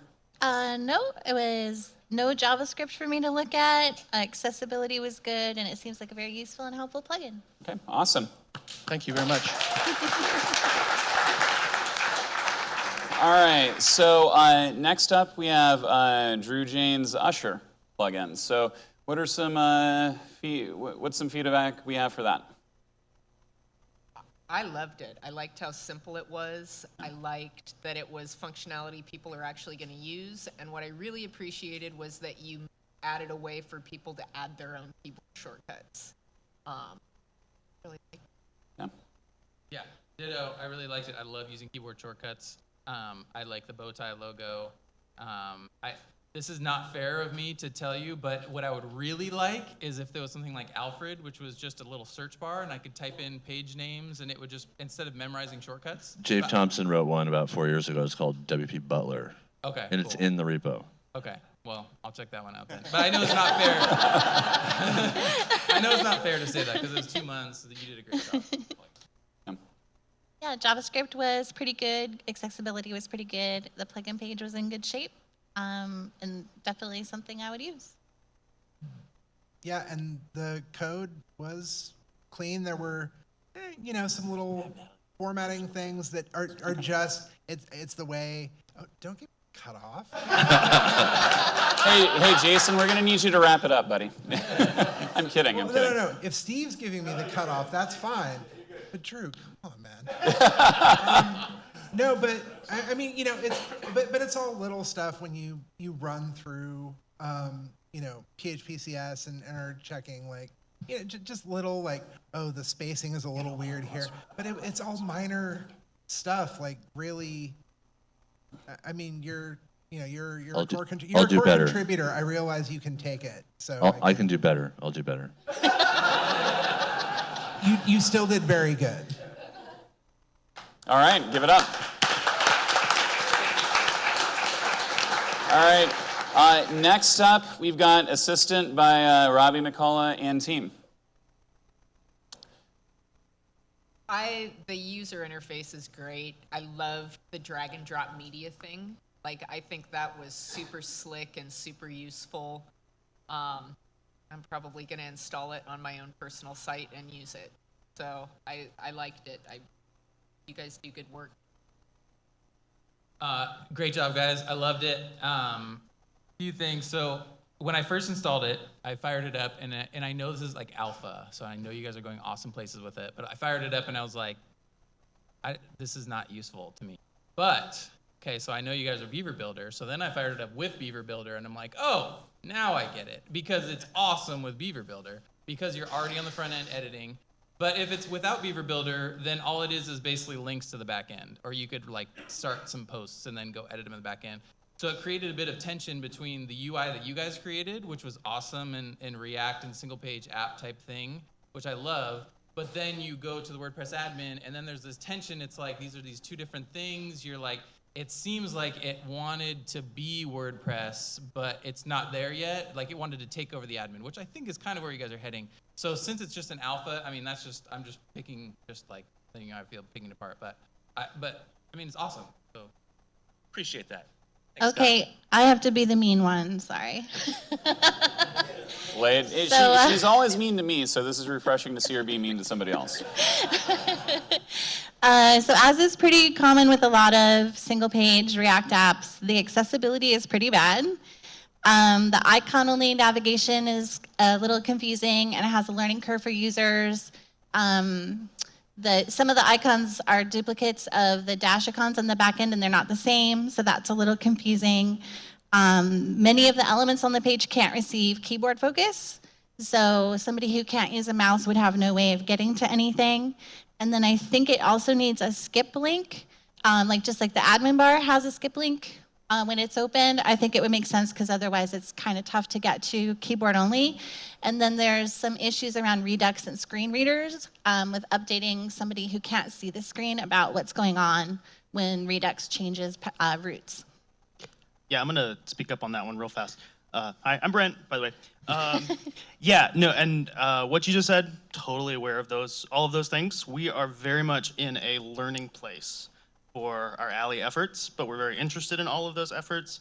So a lot of it has to do with just kind of figuring out what the application was, and then the next step for us is definitely getting the usability and the Alley support locked in. Yeah. Okay, yeah, appreciate that feedback. Thank you, Natalie. As far as the code went and the cleanliness of the code, I went ahead and, as I do with all the plugins, I run them through PHP-CS, and I do what I can to look at the sniffs that it brings forward, as well as digging into the code. This plugin, out of all of the plugins, I'm sorry to say, had the most stuff that was low-hanging fruit, that if you just ran the PHP code beautifier, it wouldn't be a problem. So having that polish, if you guys submit a plugin next time around, or for anyone else in the audience who wants to submit next time around, it's a good thing. It's something that that at least I notice and I look for. But other than that, very few complaints. Noted. Awesome. Good job, guys. Thanks, guys. All right, let's see, who do we got next? So we got Robert over here with block style guides. I can speak for Chris right now. I know what she's going to say. Where was the banner on the plugin page? I'm not even gonna nail you on that. The plugins were really good, so I wasn't nitpicky about icons and stuff. Wow, thank you. Just when I think I have you figured out. I liked it. I can see it being really useful. I know that when we do QA, a lot of what we have to have people do is set up a page to test all the Gutenberg blocks on it. And I could see using something like this to really cut down on the setup time. Awesome. Especially in QA. Like, I think this is very QA. That's how I would. Awesome, thank you. Yeah. Sorry, go ahead. Go ahead. JavaScript is pretty good for a PHP developer. No one knew Natalie was this mean. That did is, they? I can't even argue that. Hold on. Natalie, I know you're new on the panel, but normally I'm the one who's super mean to Robert. Normally I'm the one that Robert comes up to me after and goes, "Hey, no hard feelings. I understand you're doing your job, but come on." But no, please go. Yeah, accessibility was fine. Plugin page could be a little better, but that's it. Very useful plugin. I'll probably use it all the time. Awesome, thank you. Yeah, actually, this was your best one yet. Out of 4 entries, out of the entries I've looked at, this was probably, and you were a pretty good contender last year as well. Well, thank you. On the judging, but this really is your best plugin yet, and you're growing, buddy, and I'm proud of you. Aww. Believe it or not, I appreciate that. Thank you. As left-handed as that was, I appreciate it. I have to tell you, it's an odd argument to see unravel, to see who gets to be meaner to one person. So I'm glad that this ended with all the feels right there. Yep. Yeah. Broad shoulders. So Scott, any feedback? I didn't know like what it was for because I'm not doing like design client work, but when you explained it, it totally makes sense. It feels like more of like a theme test to me than a style guide. And I don't like that it creates a bunch of draft posts and pages because that just feels like clutter to me. Like I didn't know it was going to do that, and then I had to go delete a bunch of draft pages. I don't really like that, but later version that says delete all drafts on the settings page. The settings page was broken with your latest update, so I did to not see that. to be fair, that link didn't exist until about a day ago. So It was a good I pushed code 20 minutes ago. So To be fair, Robert, how many updates have you made since the actual submission deadline? 5 or 6 in the last 3 days. I was gonna say the on the repo page it says last update 6 hours ago. Yeah. Something like that. So I do appreciate that you're constantly iterating, but from a judging perspective, we basically look at like the first run out. Yeah, too little, but too still, late. yeah. All right, good job. All right. So next up, we have a fake block from Thomas Patrick Levy. So George Chris, Harris. Yeah. Chris, what'd you think? What'd you think about that? What'd you think about it? Much like Alex, I felt really sad that my sense of rhythm is not quite what I thought it was. You're welcome. It took me like 8 times to get into the site. I was like, But was it worth it? missed every single one. So yeah, it did its job. It blocked rhythmless people.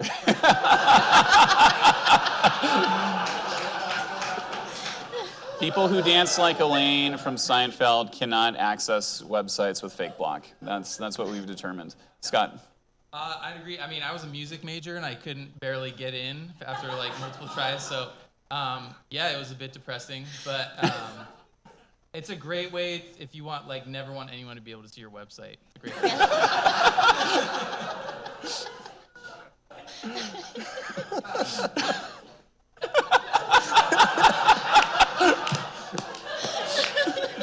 Don't look at me.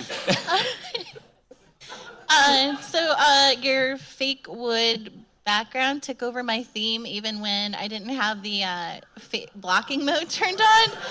And that's a feature, not a bug. Yeah. Feature, not a bug. And then there's no element on the screen that can receive keyboard focus, so people who can't use the mouse are missing out on all the fun. Oh. Sorry. And my comment is, thank you for the $1. You're welcome.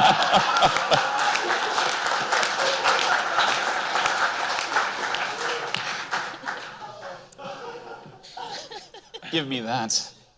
All right. Last but not least, we have user block visibility with Nate Conley. Chris. I liked how simple it was. It had a great UI. I could see using it, especially on sites that had different user levels. It was a good plugin. It was simple, it was useful, it did one thing, and it did it really well. Thank you. Yeah, I think it's really cool how simple it is. It might be too simple, just because it wasn't super clear to me how to restrict the posts. That, I mean, we didn't read the instructions first, I guess, but but who does? And then once a block has a permission set on it, I had to go to the front end to see what it was supposed to be, and the only way I could tell if it was blocked for certain users is with that little meta box over there. It's just not super. It doesn't have much feedback. It needs a little bit more feedback. Also, I think sometimes if you think of a membership plugin, a lot of times the permissions are decoupled from the post editing experience. So sometimes those are two separate actions that you don't always want to go create a new post when you're just trying to block a file upload from subscribers or something like that. So having a settings page might actually be a good thing. But it is a cool plugin and it works great. Thank you. Yeah, JavaScript was good. I think it'll be useful. I think a lot of people find it helpful. There's just one little accessibility issue, and it's not really on you. In Chrome, a keyboard-only user can't do a multi-select. That's been an open bug since 2011. So they're probably not going to ever fix it. So checkboxes might be a better choice if you think users would need to select more than one item. Okay, yeah. As far as the code went, you were the second smallest amount of code that I had to review. First shortest was Andy, but that is only because I didn't review any outside vendor stuff, things like that. I can't hold that against you. Yeah, absolutely. But still, and just it actually was very clean, very nice. Didn't get any real, things that popped up as far as, as far as major warnings or anything like that. So good job there. Thank you. Woo!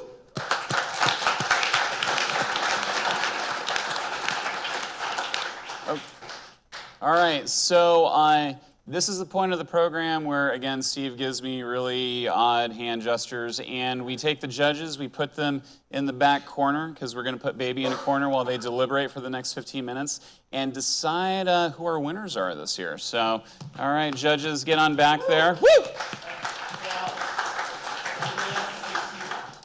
And, oh yeah, no bathroom breaks, sorry. Yeah, just sit here and look at me awkwardly. Steve told me to come up with a bunch of stories, and I don't have any, but, okay.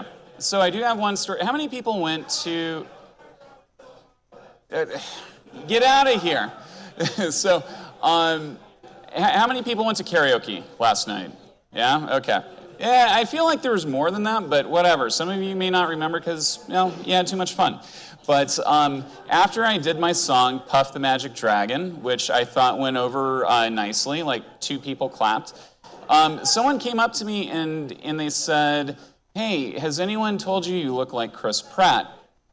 And I was like, no, like you mean like the buff one? She's like, no, not the one from Guardians of the Galaxy. Parks and Rec. So I look like bootleg, broken Chris Pratt. So I've got that going for me and everything. So, and I have to tell you too that I'm very glad that Steve's Clippers lost, because several years ago, yeah, Steve, don't take this the wrong way, but I hate you. So, no one asked you, Andy. No one asked. So, and I tell this one a lot, but the Buffalo Bills, like during the 90s, went to the finals, to the Super Bowl 3 times. And I bet on them all 3 times. And they lost every time, and I bet on the Bills every time. So I learned then not to bet on sports teams. But I will always bet on my Portland Trail Blazers, who, they're still in it right now, unlike Steve's Clippers. But like back in like 2015 or whatever it was, the 2 teams went to head to head, and my team lost. And there was a bet. I had to wear nothing but Clippers gear. I had to wear a jersey, a cap, like pajamas, socks, and clown shoes that had the Clippers logo on them. Not only did I have to wear all that stuff, but I had to give a talk about mental wellness. And it was honestly the most cruel thing that another human being's ever done to me. So, Steve, I don't like you. So we've had a lot of moments together, but that's what brings community together. It's not just love, but it's also our frenemies, the people that we pretend to like, that bring us all together. And Steve, I want to take this moment too to get everyone to give a round of applause for all the organizers, all the speakers, all the volunteers for giving their time. And I mean, really, this particular camp, through and through, the community always comes together and throws like an A+ camp. I've been to a lot of camps all over the place, and this has always been home for me. Even though I live up in LA these days, this is a camp that I always make time for. This is the first camp that I came to when I got involved with the WordPress community. So it makes me proud to see the tradition continue with different teams and different iterations, and seeing new smiling faces and seeing people get involved in the community and build other WordCamps locally.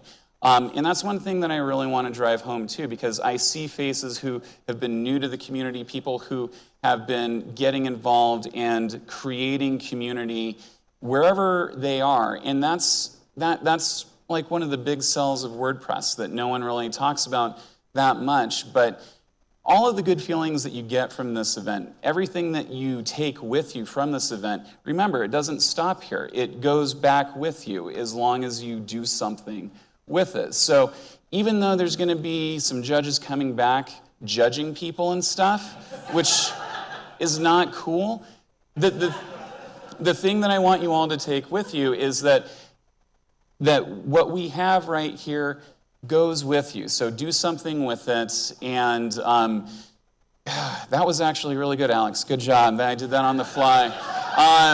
Was that 15 minutes? That wasn't 15 minutes? I have to keep... I've got a question. We got a question. Sir. Huh? What? I ate 2 Carolina Reapers for lunch.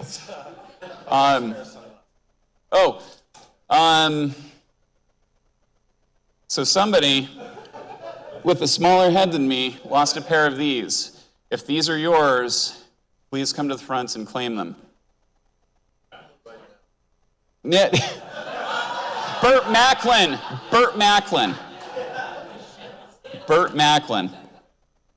So, let's see. I was going to try to play a video of here me like eating really hot stuff. But no, not safe for consumption. Yeah, I mean literally. Anyway, if anyone is really a big fan of spicy food, don't eat raw Carolina Reapers on an empty stomach, and then don't eat 2 of them in a row. So yeah, it's all kinds of ugly, and your mom calls you all worried and tries to get you married off so you don't make bad life decisions anymore. Oh, does anyone have questions about the competition that I can't answer? Any questions about the competition or the WordCamp? Over here we have a question, and be sure to speak up.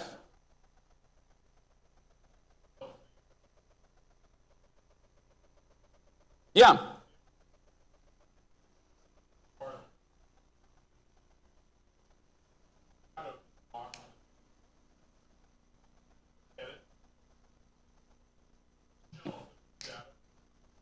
Mike?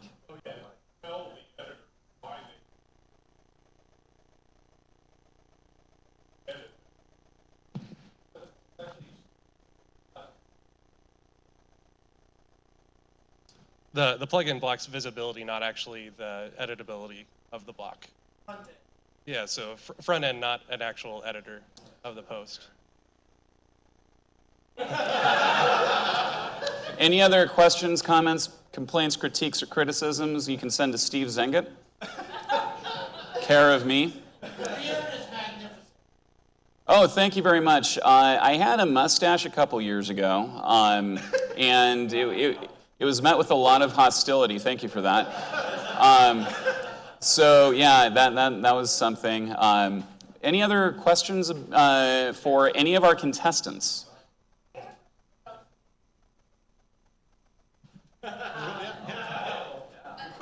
I don't want to pick on anyone, but what were the rules for the teams and how many people you could have working on the plugin? So the rules for the teams, you could have between up to 3 people.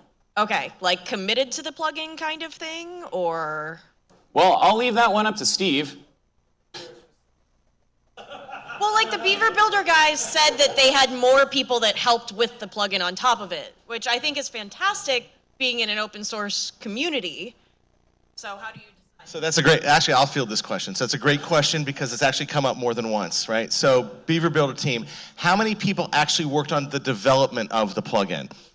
Two people. And so the judges took that into consideration because they looked at the committers on who was working on the plugin. So you had 2 people from your team working on the plugin, correct? Okay. All right. That's a great question. I have a question for your plugin, Andy, the WP debugger. Did it do something else besides add those constants? Good answer. And what would that be? Would you like to expand on that? As we're expanding, yeah, when you activated it, it gave you the option to install either Query Monitor or Debug Bar. And if you didn't want to install either one of those and you want to dismiss it, it will dismiss that notice for 45 days. I also included a forked version of Andrew Norcross's Debug Quick Look, which shows up in the menu bar so that you can look at your debug log from the admin. Yeah, I know, I forgot that part. All right, we've got another question from Mr. Joseph Dixon here. I made sure to sit in the most inconvenient spot to ask a question. I have a question about Usher. Will it work with WordPress multi-site? Top notch, top notch. Everyone always forgets about multi-site. Oh, sure, sorry.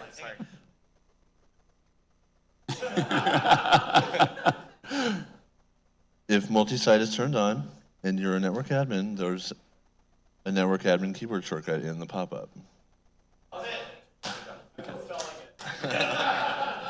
So Steve just informed me we have 2 minutes. 2 minutes to fill. 2 and 2. 2-minute warning. Hey, isn't that from like an old dating show? Oh, The Love Connection.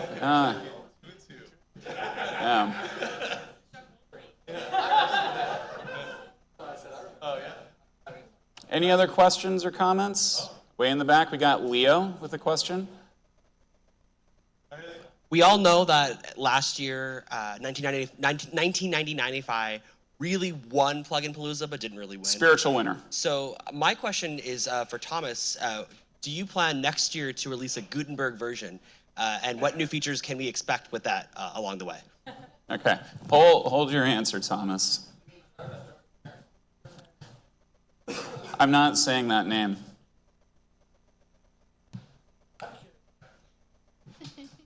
My plan was actually to do a lot of Gutenberg things, but because I came into this knowing that nobody would really appreciate the usefulness of this plugin, I wrote all of my code about 3 or 4 hours before the deadline, and decided that while I have written Gutenberg blocks in the past, I didn't feel like it in that time frame. So if I were to create any blocks, I would create the fake block, which would be a block that is fake. Give that to me. All right, everybody. So, the moments of truth. So, our judges have deliberated. They fought, they yelled. The windows are steamy back there from all of the contention. So again, just to reiterate what the criteria was, again, plugin idea, plugin UI, UX, code quality, and plugin page are a number of the things that judges are looking for. So all the plugins were great, most of them. But we can only have 3 winners. We can only have 3 winners. So I'm gonna throw it to the judges here. All right, thanks, Steve. I'll do a quick summary and then. Yeah, please, please. So we wanted to say it was the hardest year to judge this year because the plugins are so good. There was a lot of great utility plugins that were all just super useful, all of them. You guys stepped up your game, did a great job, and so we're stoked to see everybody in it. So nice work.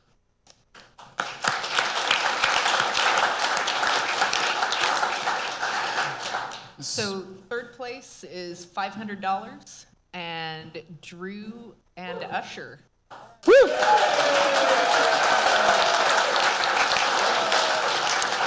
Great job. Speech. That's literally all it does. Thanks, Drew. All right, so who wins second place? Second place and $1,500 goes to Andy's WP debugging. And I just want to say, Jonathan, this is not for you. And I want to say to Jonathan also, Andy's son, you're grounded. He is 24 years old, but whatever. All right, so I feel like we need someone to do a drum roll, but who finished in first? Here we go, everybody. Ladies and gentlemen, first place goes to La La Land. No. I'm sorry. First place goes to the Beaver Builder team and assistant. Good job, guys.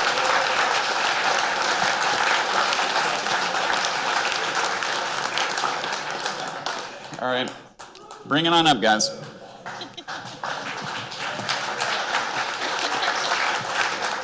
We didn't have enough money in the budget for a giant check, so you just have an envelope with number 1 on it. Speech. Thank you very much. If you use the plugin and enjoy it, we'd appreciate a review on the WordPress.org repository. And if you don't enjoy it, come contact me and I'll give you this guy's email address. So, woo. Thanks, judges.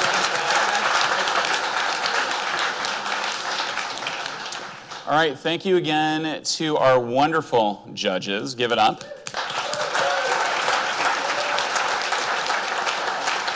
And one big, huge round of applause to all of our competitors for their hard work and all their time.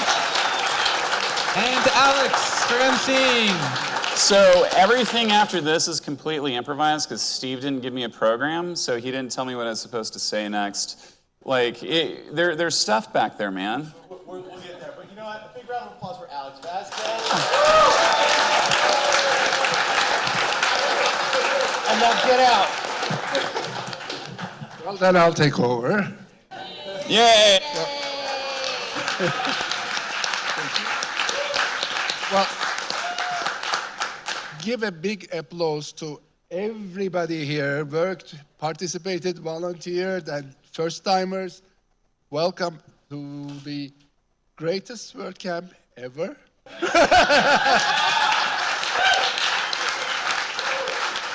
It's not because I lead, because it's the volunteers, judges, you, so it has to be a closing remarks. So thank you for coming. See you next year. I hear that as soon as we are done here, some of our sponsors are giving out some things, like a TV, like a headphone. So as soon as we are done with that, there is Sunday social going on behind you, so socialize. Oh, yes. Steve is asking who is sponsoring that nice Sunday social. That's Pressable people. They are there too, so thank you. And other than that, yes, we have to do that. And one last thank you to all of our sponsors who made this all happen for us. So save your applause at the end. I'm just going to go through these. Bluehost, Green Geeks, Jetpack, Liquid Web, Pantheon, WooCommerce, WordFence, and WP Engine.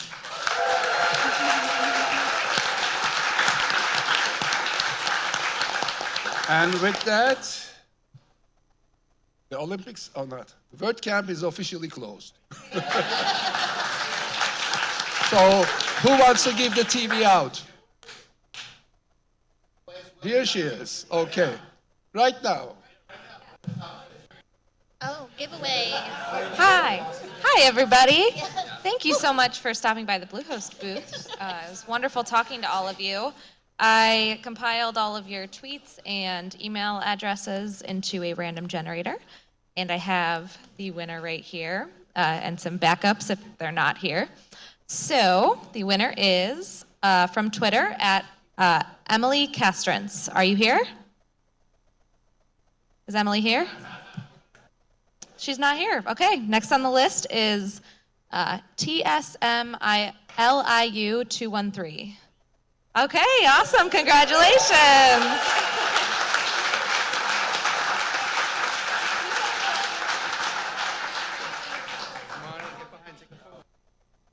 And who wants to give the headphones? Here we go.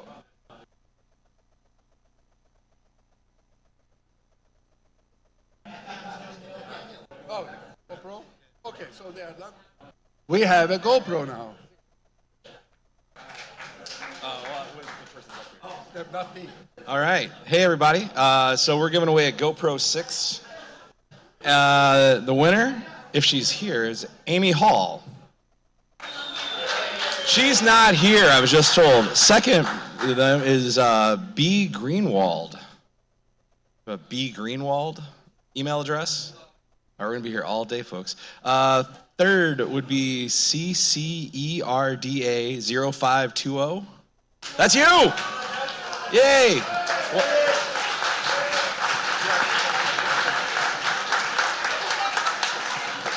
Okay, the food is being served. Enjoy.